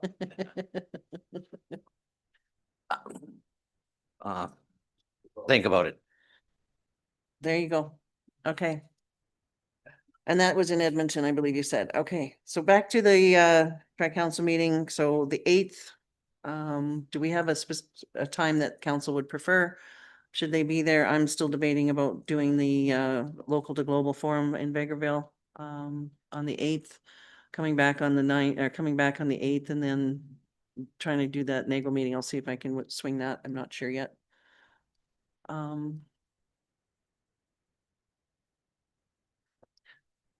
I'm good I'm with joking breakfast. about breakfast. I was good with it. Say, Like pancakes. let them pick, because it's, I mean, if Okay. Tri-council meeting on possibility on the 8th, folks. Councillor DeHolick. I think I was reading about local forum in Vegreville. Did anybody see that? Yep. Think it, good. Oh, it would be, and it's the whole Eastern Corridor Economic Development Discussion, MLAs available. Yeah. Best to go. Absolutely. Absolutely, you can.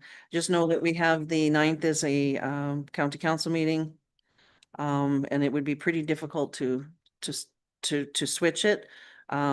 Because I know, like I say, I don't know if anybody else was interested in going. I'm interested in it, for the fact of NAGO has asked that all members do their best to attend.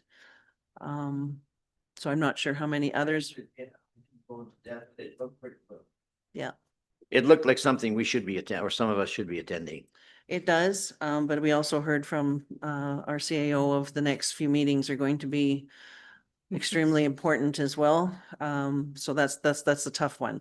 That's why I was saying I'm thinking of going for the 8th, coming back for the meeting, coming back that night, doing the meeting the next day and heading back down after the meeting. So it all depends. But anyway, that's an option. You can think about that. But April 8th, in the meantime, folks, we're putting down as tri-council. We'll nail down a time once they know and figure out who's available at that time. Okay, are we good to go with anything else on calendars? All right, do we have a motion to, Councillor Callahan would like to make a motion to approve the calendars as amended? All those in Don't favor? we receive these as amended? Yeah. Approve as amended is what was said, so we're going with it. All those in favor? And opposed? There we go. What's the difference then? Because in the past, there's been a big deal made about the language and maybe we can get an understanding of why one matters and one doesn't. Well, we can discuss that at another day. We can't answer questions now. Councillor Hall, I think we're getting closer to the end of the day, and approve means to approve the calendars. Receive means to put them into the library or have a situation where you can bring them back at any time. So in this situation for the calendars, being that we've just amended them, and I think everybody feels comfortable that they're not going to be brought back, approve would probably be okay for today. Wasn't that hard? No, it wasn't. All right. I don't believe for committee reports real quick. I don't believe we have any discussion here unless anybody would like to discuss the committee reports. We do not require a motion if there's no action to take them or to take on any committee reports. Is that where we're at? We're good? Perfect. Awesome. So that one is 11.1 is done. Motion to go into close from Deputy Reeve Minns. All those in favor? And opposed? Thank you very much. We are in closed session.